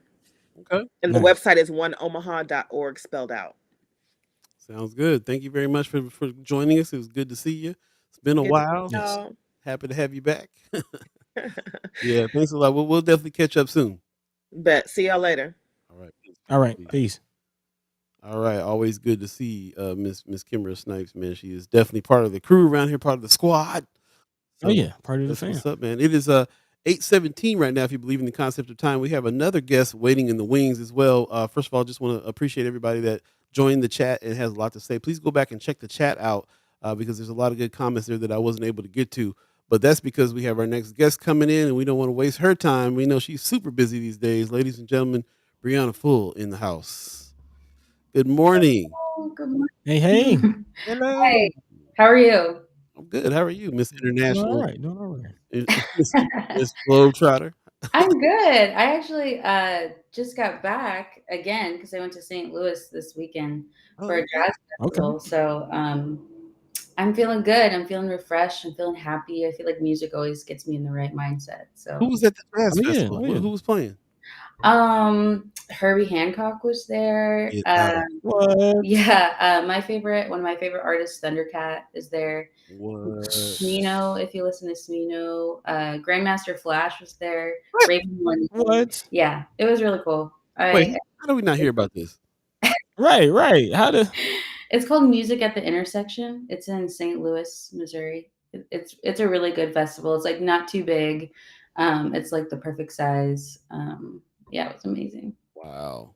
Man. Okay. Well, I'm glad you're enjoying your summer. I definitely am. It's like summer is kind of my slower time, so I try to get all my traveling and fun stuff in the summer, and then in the fall and the winter, it's kind of time to put my head down and get to work. So Back to Good. work. Back to work. Yeah. Yeah. Well, I was looking at the data last time it was 2022 since last time he was on the show over here. So oh it's been a shoot, I yeah, didn't know it's been that long. Sorry wow. about Man, Yeah. been some time. Been some time. Yeah. Well, definitely glad to have you back. For those who don't know, again, we have Ms. Brianna Fool, part of OPS School Board, and then also, what is your position with Fabric Lab? What is your capacity there? So I'm the advocacy coordinator there, and Okay. I mainly focus on like lobbying and doing policy work for affordable housing development. Oh, So. wow. Okay. Okay. Well, there you Lots of go. questions There you about go. affordable housing. First of all, what does affordable housing mean? You got quick Yeah, definition yeah, for us? yeah. That's a great question that the legislature also wants to know, and there will be a legislative hearing at Metro Community College on September 25th, I believe, at like 9 a.m. Okay. And the Urban Affairs Committee is going to be there and is posing the question to the public: what is affordable housing? So I think that hearing will kind of inform the way that we talk about affordable housing in the future on the state level. So it's really important that people show up and come give their testimony about their experiences with affordable housing, um, or the lack thereof. So I Hmm. really encourage people to go. There you go, brother Von Chapman. He's in the chat asking. He says, "Is affordable housing affordable, or is it temporary affordability because of requirements for TIF funding?" So yeah, definitely. Yeah, Yeah, there's yeah. a lot of Let's see nuance what comes out there. of that. Yep. With a lot of like subsidized housing, or like when you get money from the feds or from the state, a lot of the times you have to keep that unit or that house affordable for a certain period of time for that exact reason. Because a lot of the times we'll just like build a house and it'll be affordable for a couple years, and then somebody sells the house and then it's not affordable anymore. And so, Hmm. yeah, I mean, there's a lot of nuance there. And I really appreciate people's engagement on affordable housing, because it's like one of the most important things in our society is having a safe place to go back home to. And it's also a thing about like workforce development. If we don't have enough houses to house the people who live here and work here, then we're not going to grow our state and our city. So Hmm. Interesting. Hmm. Before we get too Yeah, far in there, because you got several different things you're doing. You're on the board, man. OPS. You just told us about Fabric Lab. You're still with Spark as well, right? Yeah. yep. So before we get into it though, we still got some. We need the tea. We still need some words from you on what you've been up to, because we know you went out of the country Mhm. and went and hung out. My specific question about that is, how did it was first of all, was that your first time being out of the country?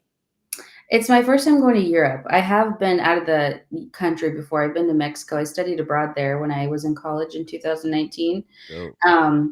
But it's the first time I've been to Europe. So it's kind of a culture shock for me, but I really enjoyed the experience. So my Yeah, Amsterdam. yeah, my question was like, how has it already been affecting you that you've been away and saw things in Europe, and what how has that affected you personally?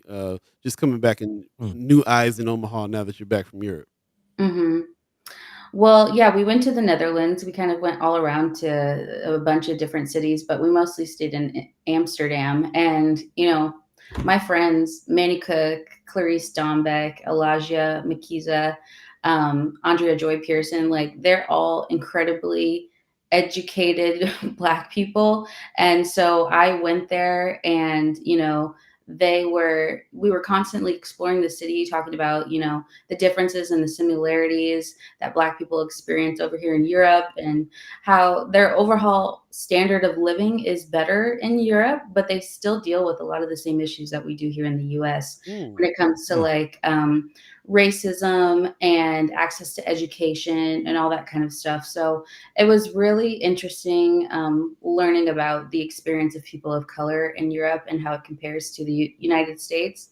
And we also went to something called the Black Archives Museum, and that was really Mm. interesting because they're doing a lot of work over there in the Netherlands when it comes to trying to get the government to like recognize slavery, because the Dutch slave trade was like one of the most brutal parts of enslavement in our history Hmm. as a human race. Mm. So it was really interesting learning about how the Dutch slave trade just affected the entire world, and just led to the enslavement of like millions and millions of people. And then I learned about the uprising of Black people and how Black people have always fought back, and how we've never been, complacent in while we were enslaved. We were always organizing. We were always trying to work to, get ourselves free. So it was really liberating learning about that history as well. Oh yeah. Interesting. Oh yeah. Yeah. Mhm. I highly encourage people to travel. First of all, it's a part of my Yes. whole life philosophy to get out, and especially to get out to other countries and see how things are similar and how also things are different. How other people live. So it's always interesting to me, and I'm very happy, especially when it comes to the young leaders in Omaha. I really, especially feel great that you and that particular crew there went somewhere and got those experiences and can bring some ideas back here. So we appreciate you taking the time to do that. A lot of people feel like we don't, a lot of people forget we don't have time to do this or money to do that, but you got to do it. It's very super super important. So I really appreciate that that you guys Yeah. did that. So that's what's up. Yeah, it is really important. And shout out to Manny for being our little tour guide because he studied abroad to get his master's degree in the Netherlands. So he was our little tour guide and really was why that trip was so amazing. So shout out to Manny. There you go. Dope, dope, Mhm. dope. Well, we're going to jump into a Yeah. couple things that we got going on. We've been definitely had some questions about OPS, things that's going on with the school board, articles coming out we're reporting on, and we couldn't wait to get you on here to first of all get a little report from you. I know there's some things that you wanted to share with us about what's going on there, and also ask you some questions about some of the articles that we're talking about sharing. And the Buddy has those, I'm sure, ready to go in order for us Yep. to start talking about them. So I'll hand it over and see what's going. Well, yeah, I guess before we get there, again, of course, you've been traveling, you've been busy, but I'm pretty sure you also been getting some work in when you can. So, kind of where, I guess, I just kick it to you. Where are things with the board? I know there are some reports coming out, but from your perspective, where is the board? There's two things that I'm mostly focused on right now. I mean, I Mhm. feel like there's a ton of work to do, so you kind of have to like pick and choose your priorities. Yeah. And right now, I think the two most important things are the budget. The budget process is currently happening, and we will vote on whether to approve or deny the budget on our September 21st meeting. And so I also encourage people to either like watch that online or come to the meetings and just see what we talk about, look at the budget for the upcoming year, and give your feedback about it possibly. So I'd say the Okay. budget is really important right now and also our superintendent search. So um, we are currently going through that process. We haven't started interviewing applicants or anything like that, but there will be public forums coming up soon so people can come and give their feedback about what they want to see in their next superintendent, what they want to see, changes within the district and all that kind of stuff. So I also encourage people to go out to those public forums. There's going to be a couple different ones. I think there's one in North Omaha at the Omaha North High School. And but there's a bunch of other ones all around town. So that's not the only one, but it is the only one in North Omaha. So That's going back interesting. to the budget real quick, could you give me a little what are some of the things in the budget that are concerning that we need to be looking out for or speaking on or any of those things, like if we were to be participating in that budget conversation, what are some things that are standing out to you? Well, I think, a lot of the conversations that we've been having around special education are really important and how we fund that as well. Because we simply just don't have enough special education teachers in OPS. And so we need to figure out like what's the deal? Why don't we have enough teachers? Because it's not this way in other districts around Omaha. And I really hate comparing OPS to other school districts because we are so drastically different. Mm. But there is something to be said that, we have a really hard time retaining teachers, period, not just special education teachers. So looking at our budget and saying, well, how much are we paying these special education teachers? I think that's a really important conversation that we need to have. Just how much are we paying teachers in general? How much are we paying Yeah. assistant teachers and paras? Um, because nobody wants to, enter into a job where they're not going to be able to like afford to buy a house eventually. But that's just like the reality. Or they're not just able to work towards like some basic savings to save up for really basic things that the American dream promises you or whatever. So I feel like we're not paying teachers and other staff members enough money, and it's very much like a philosophy of we do pay some of the highest wages in the state for our teachers, but that's still not enough. Like, just look at the reality. Like, we're not paying teachers enough, Mhm. period, like around the country. So, why don't we try to stand out and pay these teachers what they're worth? Um, and pay so they can afford to live a normal life and buy a house and invest in themselves and take care of their children and have good health insurance. Like that's just not the case now, and it's really unfortunate. So a lot of our budget does go to our staff. I think this year it was around 78 or 79% of our budget goes towards paying our staff members. But if you look at the Mm. discrepancies between like how much administration gets paid at TAC and then how much our teachers get paid, it's like administration is up Whoa. here and teachers are down here, you know? So And it Really? we almost learned we learned that administration is the problem, not even more so than the board, because the board doesn't have as much power as we may have thought before. yes. So that's really interesting that they're getting paid way higher than the teachers, and they're also part of the major problem here. Mhm. Right. And which is also quite interesting when you think about the special needs, special education teachers situation. Cause I think somebody in the chat, mentioned like, why aren't the people from TAC? Like, why aren't people from TAC going out and teaching? Like, Mm. why are they just doing administrative duties? Where are the teacher shortages? I also, there's an article reported by the Nebraska Examiner talking about the tax relief situation between the governor and a lot of superintendents. Apparently, there's a $300 million a year in extra funds that went to K through 12 schools, but there's some discrepancy on how that is being spent, which opened my eyes to not just the teacher shortages, but the impact of inflation on schools. Can you kind of speak to that? There's a comment talking about the increase in prices in fuel, utilities, insurance costs, other things that schools have to pay for to um, keep open. Is that an issue for OPS as well? I will say that a lot of our people who work at TAC do work within a classroom. So I just wanted to Okay. clarify that they do Okay. have a caseload, we like to call it. So people at TAC do work within the schools as well.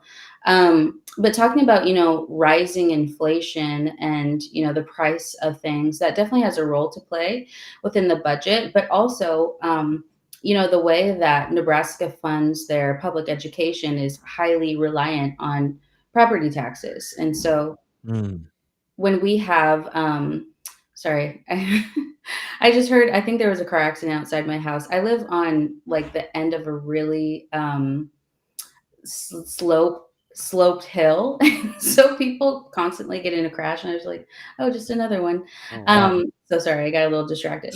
But so the way that Nebraska funds their public education is highly dependent on property taxes. And so this year in Omaha, property valuations actually increased substantially. So Mm. even with inflation, like the way that we get funded, we are receiving like um an increase in our just like normal rates that we usually get from the state when it comes to their Mm. funding. So I feel like inflation, we're keeping at a good pace with it just because like Okay. it's directly correlated with property tax. And that's not necessarily a good thing because people shouldn't be, paying astronomical amounts of property taxes. And Hmm. it's actually a really big cause of like displacement and people having to move out of their neighborhoods that they've lived in forever and ever because they can't afford to pay the property taxes on their house anymore. Mhm. So, I mean, yeah, just in regards to that question with inflation, I think we're doing okay. But Okay. yeah, just the cost of things overall is just expensive. Nobody said education was cheap. It's one of the most expensive things that we'll probably ever, do as a society, other than, our spending on military and agriculture in Nebraska's case. So So we Mm. learned, having the senators on that, well, we learned even before that the OPS has a really huge budget. We've been talking to the senators that are coming on saying that they've done stuff to try to raise money for OPS, and OPS hasn't been taking the money. They've been saying we have enough, and yet we have problems like the problems that we just had about the three schools in North Omaha that lost their special education teachers. And so what before I want to jump into the chat because there's a lot of good stuff coming in the chat too, but I also want to find out, what how does that reconcile? How does it reconcile that, when because we're still talking about what we can go put boots to the roots on, go and fight and tell them this is what you guys, these are suggestions for what you should do with this budget. Pay more teachers is kind of a given, but also, what about the stuff about like teachers that are leaving North Omaha? They're flying elsewhere. They're going to teach elsewhere. Do we need to give those teachers in North Omaha more money to stay? I mean, what's the solution there, and why, in your opinion, is OPS saying they don't need any more money? Mhm. Yeah, you're right. I've had that conversation multiple times with other board members and with our superintendent about, it seems like we're struggling in a couple of different areas. So why aren't we advocating for more funds? And they say, we're fully funded and we don't need any more money. And they've said that multiple times. And Mm. I definitely have a bone to pick with that. We are actually considering lowering our levy a couple pennies this year, which is actually unprecedented. Like the last at least 10 years or so, we've kept our levy at the max. And that's because, we have a lot of different needs and we require a lot of funds to, provide services for our students and to pay our staff. So, um, I had this conversation with our superintendent very recently about how I don't think it's a good idea to lower our levy. I think we need to keep it where it's at. I can think of plenty of different places that, I think it would be an additional $2 million if we keep our levy where it's at. And if we don't, we lose about $2 million. I'm like, I can find plenty of places to put that $2 million in Subdistrict 2. I Hmm.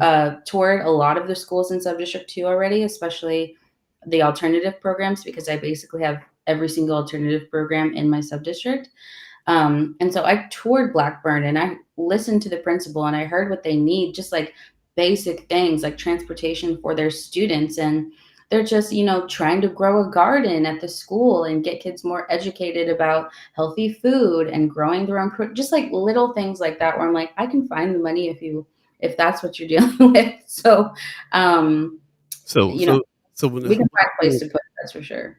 what I'm hearing is that not only are they turning down money, but they're actually trying to say they need less of the budget that they have, and they don't, and they're not addressing any of these other things that need to be done. Mhm. Um, I wouldn't Mm. say that I wouldn't say, well, actually, yeah, go ahead. no, no. Correct me if I'm wrong on that. I'm just talking about what Yeah, it just trying sounds to like find to me. clarity. Yeah. No, Um, you're not wrong, which is why I just let it go. let's jump to the superintendent question. Von Chapman says, "What's the problem with finding an OPS superintendent? Is it money?" Marlon Harris is asking, "When it comes to the next superintendent, would you like for them to be in state or out of state?" I know that's been a big conversation lately, and I want to something that's popping in my head right now about how much the superintendent got paid, which was several $100,000 a year. And so that's we're talking about administration, making the majority of the lion's share of the money. What's the deal with the superintendent? Where are we at with that, and why has it been such an issue? Hmm. I think there's a lot of different challenges for finding superintendents right now. I think just nationally, there's not a big pool of applicants or people who want to be superintendents right now because it is a very demanding job. But I will say money is not the issue. We pay a very good competitive wage compared to other superintendents in our region. And so I don't think that's the issue at all. It's a lot of, I'll just use Dr. Cheryl Logan as an example. Like, she was a Black woman who came into this city kind of as an outsider, and Omaha does not take to outsiders very well. And Mm. so there was that. And then there was also, the whole issue of her being, it's not an issue that she's a Black woman, but it is to some people. And just the incredible amounts of racism that she experienced. And it's like, why would you ever want to put yourself in that position mentally to like go into a position Mm. and be trying to do good work, but just be getting sidetracked by like racist people harassing you nonstop? And I'm like, that's totally understandable why, people wouldn't want to put themselves in that position. But it's also really important that we get someone, I think, a person of color into that position, just because we serve majority minority students, majority Black and brown students. And so it's important to me that we have someone, at the top who represents what those students look like and the people that we serve. So um, I will also Yeah. say, Mary Ann William in the chat real quick says, honestly, with the anti-teacher CRT LGBTQ climate as it is in Nebraska, it's not going anywhere. It's not going to be just about the money for many teachers. And I'm thinking about that for the superintendent as well. You're talking about attracting somebody here, and there's a question about should somebody be from in town or out of town. I don't know what your thoughts are on that. Does it matter? personally, I would like someone from in state. That's just the feedback that I've been getting constantly from community members. And I feel like to insinuate that Nebraska doesn't have the talent here or someone available here to do that is kind of ludicrous. We have so Mm. many really talented people of color in this city and in this state. And if they, get into positions of power and, end up ultimately failing or, stepping away from the position, that's usually for a reason. It's usually because we don't have the support or the infrastructure set up here for people of color in positions of power to succeed. So, I mean, it's just a lot of different reasons why I think it should be someone from in state. But, if we can't find someone or we don't have a good candidate in state, we will have to look out of state. And we are doing a national search. So, Mm, okay. I did want to get a little more insight on this, the goals that were recently set of your interim superintendent Matt Ray. And I'm wondering, is this what you're expecting from the incoming next superintendent? As reported by Omaha World Herald, some of those goals include academic, staff retention, recruitment, and student attendance. Again, it says each goal has a definition of what will be acceptable or exceptional work, quote unquote. Can you kind of speak to those goals and how that will roll over to the next superintendent? hmm So, yeah, the superintendent just went through the process of picking their goals. So the superintendent picked two, and then the accountability committee also added one. And I think the accountability committees was um, Mm, the attendance one. So just trying to get kids, in school and have less tardies and figure out what we need to do to get kids on in school on time. So the other two goals were integrating, which is something we call NTSSB, which is basically just like a behavioral model about how to, deal with students and approach students in a learning environment to grow their behavioral health and get them going in the right direction when it comes to behavior, which I think is really important and is one of the biggest barriers I think I hear when I hear from teachers about why they don't want to be in the classroom anymore is because student behaviors have just gone out the window for some reason. I mm, think that's because, a lot of different things, and COVID made it worse. It's just, parents aren't necessarily in a great position to be supporting their child because they're struggling themselves. So, I mean, I don't think that parents should use that excuse all the time, but, it is an excuse and it is the reality. It's just like, students aren't receiving that same discipline or structure at home. And when they're not doing that, when they go to school, those behaviors come out again. So I'm really glad that we're focusing on that. And then the third one, I believe, is oh, shoot. Why can't I remember? Can you read them off uh, again? reported here, it says academics, staff retention and recruitment, Oh, yeah. and student Yes. So attendance. staff retention is also very important because we have teachers leaving the district at a high rate a lot of the time for the past well, ever since COVID, really 2020. So for the past 3 years, we've had really huge waves of teachers and staff members either retiring or just leaving the district altogether. And so we have to find ways to keep those teachers in our school and also recruit new teachers. And which especially is important to me is recruiting more teachers of color because we Hmm. just don't have enough teachers of color, and that makes a huge difference in the education that a child receives. So I'm very happy with the goals that were chosen. I think they align with our strategic framework that we're working towards, but also, we had some surveys about, some public surveys about what the public wants to see in our next superintendent. And I will say there was a bias for the people who took the surveys. It was mostly staff members within the district, but most of them Mm. said, we want to see the district taken in a drastically different direction. And so to me, that says, maybe our goals are all good and well, but maybe we're not focusing on the right things, or maybe people want to see us go in a different direction. And so I always listen to the community. That's like my first line of what I advocate for. And so if that's what they want, then that's definitely something that I'd advocate for. So this you were just mentioning a survey that went out. Did we hear about this survey? Is this how did it not go to the public? I posted it on the first Sky Omaha website, I believe. So I think it opened in like March or April, and then it closed again, and then they're opening them again. I think it's already opened, or it will be opening within the next couple of weeks. So I Yeah, will share it on the page again, and I highly, highly encourage people to take the survey because it does, affect how the school board is going to make their decisions. So. we talked about it. I actually do remember mentioning it. I think it was just like we talked about in one episode. We haven't really pushed Yeah. as far as partaking this, Mhm. but that is something that I do remember being reported and us talking Mhm. about. And I know, like, it seems like, oh, I'm just going to take this survey, or I'm going to go to this feedback session, and I'm just going to, say what I need to say, and nothing's going to change. Like, I definitely hear that side of things, but it is so Hmm. helpful for me to be able to advocate for people when I can show the board, hey, there was these people that wrote a letter, there's these people that came into the board meeting and advocated for this, and this is a problem. And it's so much easier for me to make my case because it's not a thing where the other board members are too worried about it, to be honest.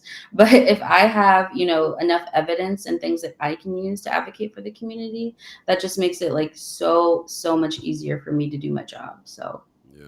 Mm. Hear that. We're running out of time here, so we're definitely going to have to. And what I'm thinking is we're going to have you back because there were some Regularly. things that got past us too about Spark, and we're like we talked to Brianna all the time. We didn't really understand that Spark was helping people do their applications for the 1024 money. So yep. we hear you saying stuff, but you might be speaking a little too quiet for us. So we're going to have you Oh, on. sorry. Well, no, I'm just saying it works out like that when we're trying to work out this dynamic of doing stuff online, reading for friends of First Sky Omaha, so on and so forth. But if you can come on the show more regularly, then we'll hear from you personally, and then that will help us keep it on our mind and help us push things we need to push and so on. So let's not wait till next year for you to come back for one For thing. sure. Yeah, and I will say we are helping people again with their applications. September 20th and September 27th from 5:30 to 7:30, we will be having something called working hours. So it's where you can come into our office. We can look at your proposal, try to get it in tip-top shape. If you're having any last-minute issues or something before you need to submit, then we can try to figure that out for you. We'll have industry experts there in like business and development and education, all that kind of stuff. So we'll have people there other than me to help you work on your proposal. So we can get into top shape before you submit. And I can put that information in the Friends of First Sky Omaha Yeah, page. please do. And then, like I said, we'll try to have you back maybe in a couple of weeks, and so we can right before that happens, that starts up too. We can check in with you and get a reminder that that's coming up. So, For yeah, sure. hopefully we do that. Really appreciate you coming on today and getting into it. There's so much going on in the chat. I highly encourage you to go back and Man, check out what's happening in the chat. Yeah, I'll try to go respond to some Yeah, comments. appreciate that very much. So, Mhm.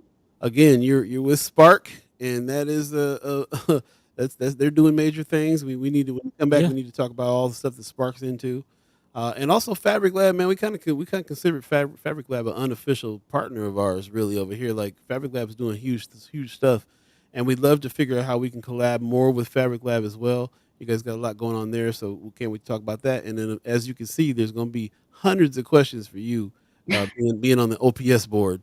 Uh, oh so yeah, so again, let's make sure that we get you on a little bit more regularly. And you seem to be one of the only ones that's able to answer some or willing to come and talk and answer some questions. We appreciate you being a chat chimer and a partner of First Sky Omaha. If you holler at Ricky Smith, let him know we're asking him to come through. And anybody else on the board that wants to come over and talk as well, take some of the burden off of you as far as the questions are concerned. Let somebody else come on. We definitely would love to have Yeah, them. And Yeah, for I sure. actually I love don't the. I don't know about Ricky, but I think Jane might be up to it. So I was just gonna say, Miss Erdenberger. If we can have her on, I would definitely love to speak with her as well. yeah, love to. I can definitely reach out to her. She actually already brought it up. She's like, someone talked to me about this radio show called First Sky. I was like, oh yeah, First Sky. She's like, oh, how do I get on there? I was like, let me look Yeah, you yeah, up. So yeah. Hook her up. Hook her up. She's definitely welcome anytime she's ready. cool. That'd be great. Well, thanks for coming. We're gonna go ahead and let you go. I know you got to get on about your day, and but like I said, we'll have you on again soon, and we'll talk more about all of it, man. I want to hear more about your trip and everything. So we got more Yeah, to talk about for sure. for Appreciate sure. I hope you all have a good rest of your day. And just thank you for the work that you're always doing for the community. This is one of my favorite things ever is for Sky Omaha. It's like a huge resource for the community. So I always got to give you your Hey, props. Thank you. hey, Appreciate that. thank you, Yep. thank you. All right. I'll see y'all. See you All soon. right, peace. All right, man. Love Yeah, to see young leaders come through, man. That's what's up. man, Appreciate her very much. elected official. Elected official. That's what's up. Brianna Full, ladies and gentlemen. We'll take a quick break and come right back. You're listening to First Sky Omaha Radio. First Sky Omaha in the morning. In the All morning. be Buddi3 Da Gawd. All of you chat chimers, ghost listeners, radio listeners, stay tuned. We'll be right back. Hey. Haps coming up.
Welcome back, welcome back, welcome back, welcome back, welcome back. You're listening to First Sky Hey, Omaha Radio, First Sky Omaha in the morning. in the All DS. be Buddi3 Da Gawd, all of you chat chimers, ghost listeners. Thanks for joining us. I saw Zane said hi a little bit earlier. What's up, dude? Appreciate The you calling dude. in. And everybody else that came through, man, and came through with all the comments. If you missed parts of Man. that interview with Brianna Full or Kimara Snipes, you can go back and check it out in its entirety on Facebook or YouTube. And if you're on YouTube, give us a like and subscribe and all that. We're trying to reach a certain amount of people that are tuning in via YouTube. It would really help us out if you did that. And yeah, go check it out and go dive into the chats because lots going on in the chat, especially today, man. Lots of engagement, very deep dives, good questions, very intelligent comments, and just really appreciate everybody who is our co-host and comes on here and really talks about these things. So really appreciate it very much. Thank you. We do only have a few more minutes left in the show, so there's a couple of things that we definitely wanted to talk about though. So let's do a little lightning round here, buddy. Take it away. What you got? Yeah, man. Before we get out of here, again, we've been hearing about the city of Omaha possibly having $1 million for North Omaha, and we're now getting more information on what that is about. Again, inspired by the number of North Omaha merchants seeking state of Nebraska grants to rev up business, it seems like City Councilwoman Juanita Johnson on Tuesday asked the City Council to commit $1 million for a city effort. This is being reported by Nebraska Examiner. The request, however, got no traction from fellow council members who said it came too late in the city budget approval process. After a hearing of about 15 proponents, council Council Vice President Amy Melton said she could not support moving $1 million around at the last minute. Apparently, Johnson's request called for shifting funds in the proposed annual budget away from places such as library and park allocations to support the small business development initiative she said is key to her district and overall city economic growth. Under Johnson's proposal, the $1 million was to go to Omaha 100 nonprofit, which would use and distribute the funds to help minority businesses grow.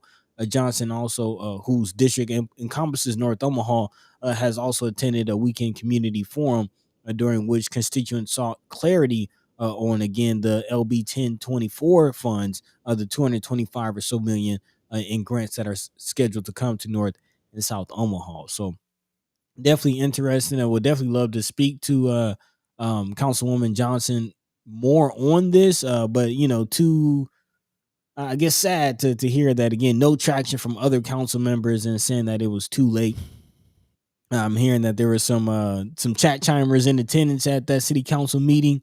So yeah, definitely drop into in the chat your thoughts. Apparently, Senator Terrell McKinney was also in attendance there, who seems to not be too happy about the situation. So we'll definitely have more conversation on that moving forward and see what happened with that situation. But also in other news, we'll definitely have to have more conversation on what's going on with OHA. It seems like an ongoing thing with the towers. Of course, big shout out to the chat chimers who stepped up when the bed bug situation made its rounds through news. And now we're hearing news and seeing reports and photos. And I'll save you the photos, especially if you're eating breakfast. You gonna see 'em. But You there gonna are see 'em. Man, yeah. So if you're eating breakfast, hold off because this is the reports and photos of black mold within the walls of the Florence Towers. Again, another OHA property that's dealing with some unsavory conditions, to say the least. Man, this is definitely a health hazard. Might even be cause for a lawsuit. But this is a post from shout out to Sherman Wells, always doing the work. You can find this post actually on Friends of First Sky as well. Apparently, there was a leak.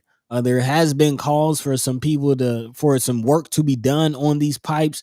There was these photos are actually came from I guess a hole that was made in the wall to fix the pipes, and this is what was found. Of course, there has been several complaints and not much being done. I think there was one report that said there would be like a chemical sprayed on the walls to cover the mold. But yeah, this is too rampant. Like you're definitely going to need new walls with this. That's in But the again, hallways of the joint too. So you walking in, yeah, anybody walking to their apartments just breathing in black anybody mold. visiting, delivering there, yeah, just breathing in this thick, caked on black mold. So yeah, definitely a big situation. And again, more conversation needing to be had about OHA and what exactly is going on at the towers. Yeah, man. Yeah. Miss Erica Pell says, I know an elderly disabled man in Park Tower South.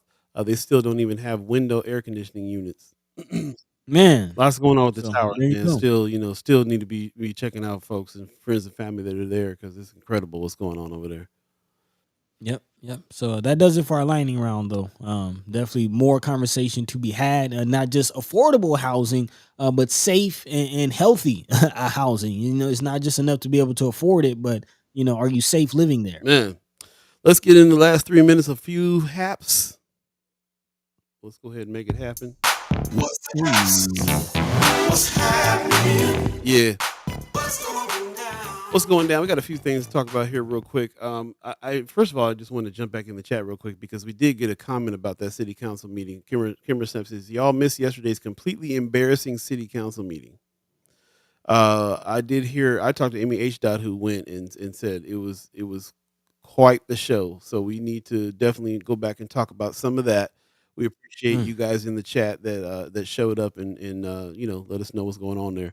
First and foremost, this is something that I wanted to share last show and didn't get a chance to, but Black Agenda Alliance, it has a thing coming up Saturday the night. Let's see where are we at? Saturday Saturday 9/3 the 30th of September. So mark your calendars for this gang education prevention. We're actually a part of helping to make this thing happen this time around. So find a little collaboration between First Sky Omaha and the Black Agenda Alliance. This is also Untamed, so Sherman Wells is a part of what's going on over here too. But some of the topics cover the reality of gang life versus what children think.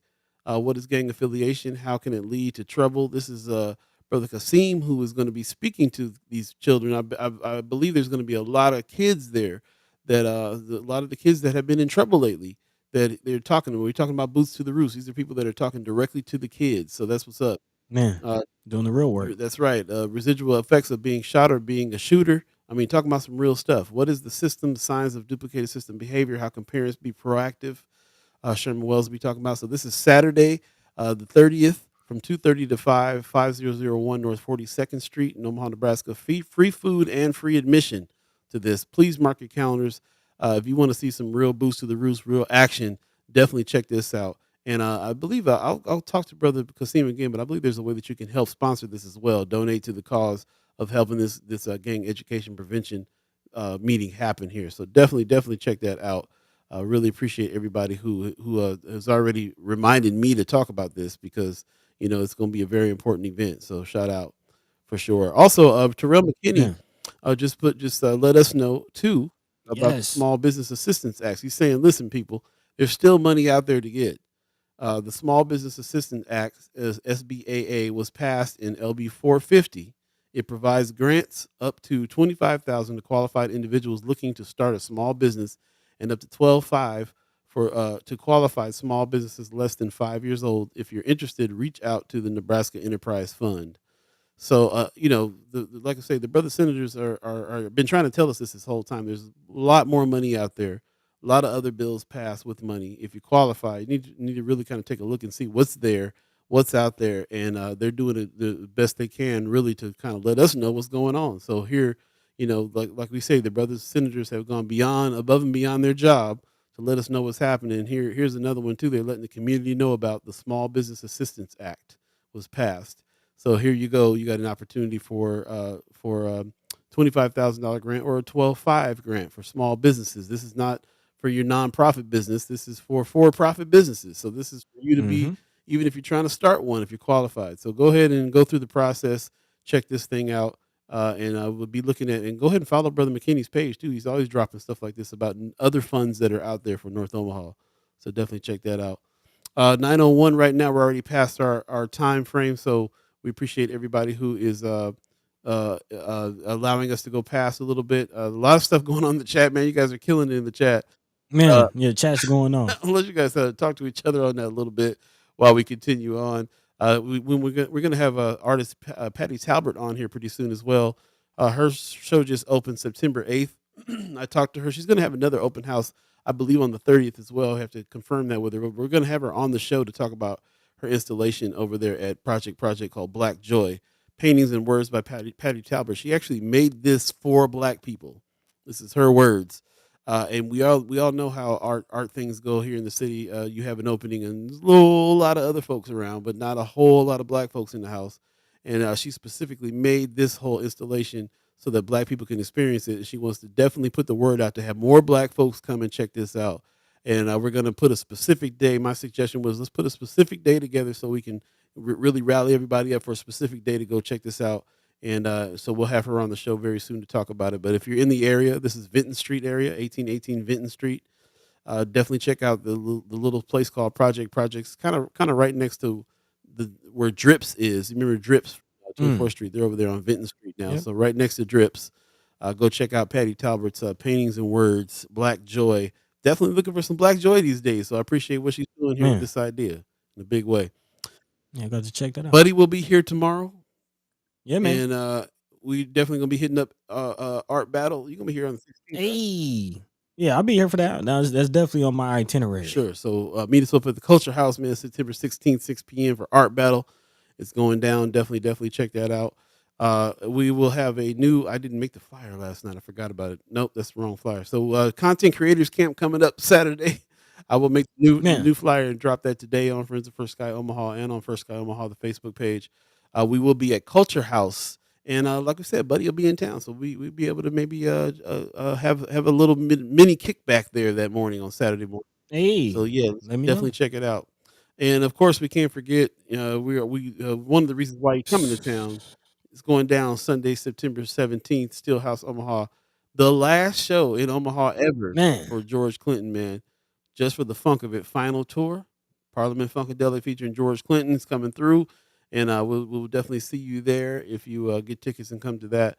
And then of course, it's going down the day after Dave Chappelle is in the house at CHI Health Center, September 18th. I don't think it's sold out yet. I think there's still tickets for this too, so definitely check that out. mm, Yep, yep. okay. And don't forget, IB Black Girl is going to bring the legendary Angela Davis out October 27th. If you haven't put that on your calendar yet, please put that on your calendar now, and don't Do don't it. miss it. Don't miss this legendary speaker as well. Man, our heroes are getting up there, man. I don't know how much longer they're gonna be touring and speaking, so you better Man, catch them when you can, for real. So yeah, yeah. please do that. Go put that on your calendar and hit up IB Black Girl. Get your tickets for Angela Davis, kind of coming up as well. So, and then Man, also don't forget every Tuesday we had a pretty killer Tuesday yesterday when it comes to the happy hour over there at the Benson Theater. Had a lot of the folks come front. in. Some good networking happened. Some really good networking happened yesterday in a real way. So every Tuesday from 3 to 7, I'm definitely gonna be there. I like having my meetings around that time as well too. We can kind of sit there, have a cocktail, have a conversation, and yeah, it's been pretty good. It's been pretty good so far, and it's getting better. Yesterday was pretty legendary, as a matter of fact. So lots of you talking about connecting with the community. Come on out.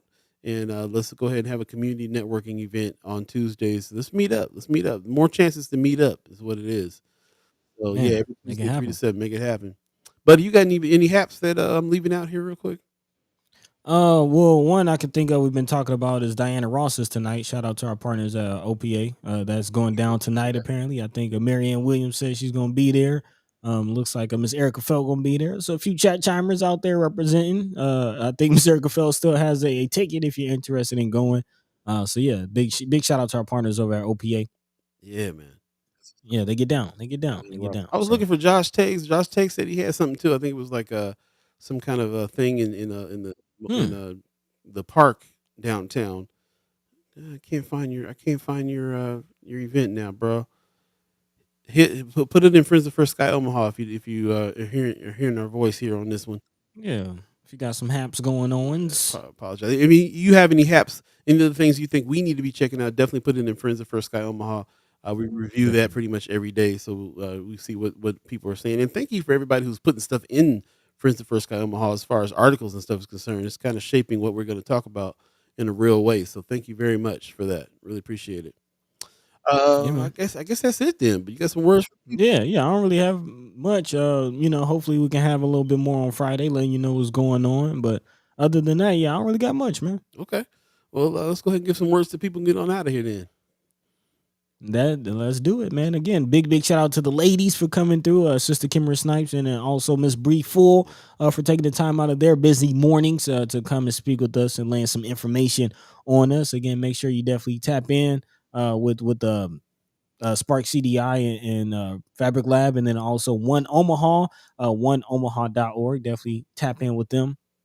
And of course, I will be there, man. So hopefully, I get to see some of all of you over the weekend. Definitely, whatever you're doing, let us know. Let us know. We might pop up.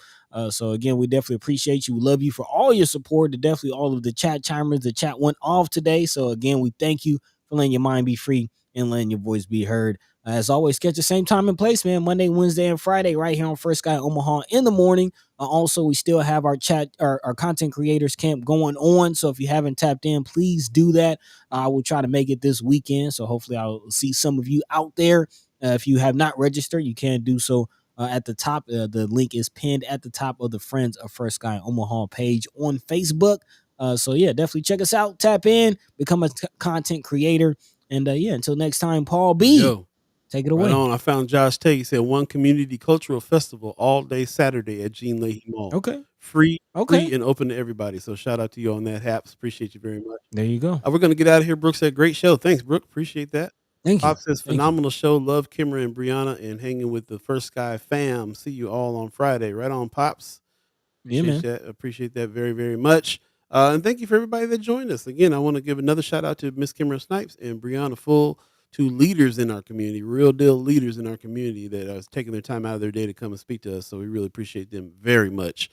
Also, we really appreciate the Omaha tribe elders for allowing us to be on this land and speak while we're here. We appreciate you, our elders, allowing us to speak before you, and we appreciate you, the Chad Chimers, allowing us to speak with you. Thank you so much for all of your comments today. Again, if you missed any of this, go back and watch in this entirety, man, and check out the comments. Lots of good stuff in the comments. I wasn't able to get to all of it, but thank you so much for joining us and coming in and talking about it. And as you know, you follow us. You'll watch it again on Friday. You'll come in and we'll be continuing conversations about. That's the thing about this. We don't just pop up with brand new conversations every show. It's the continuation. It's the way that you can do a deep dive on a subject. It's the way that you get together with your friends and you regularly talk about it.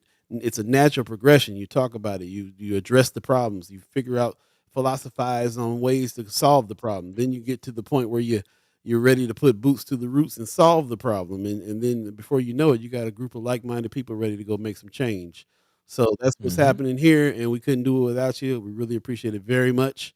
And with that said, you guys take care of yourself. Again, lots going on this weekend, so let's all keep in touch with each other and make sure that we live alive with one another as much as we can. And we'll see you Friday. Peace. By the way, Vanglorious. This is protected by the red, the black, and the green.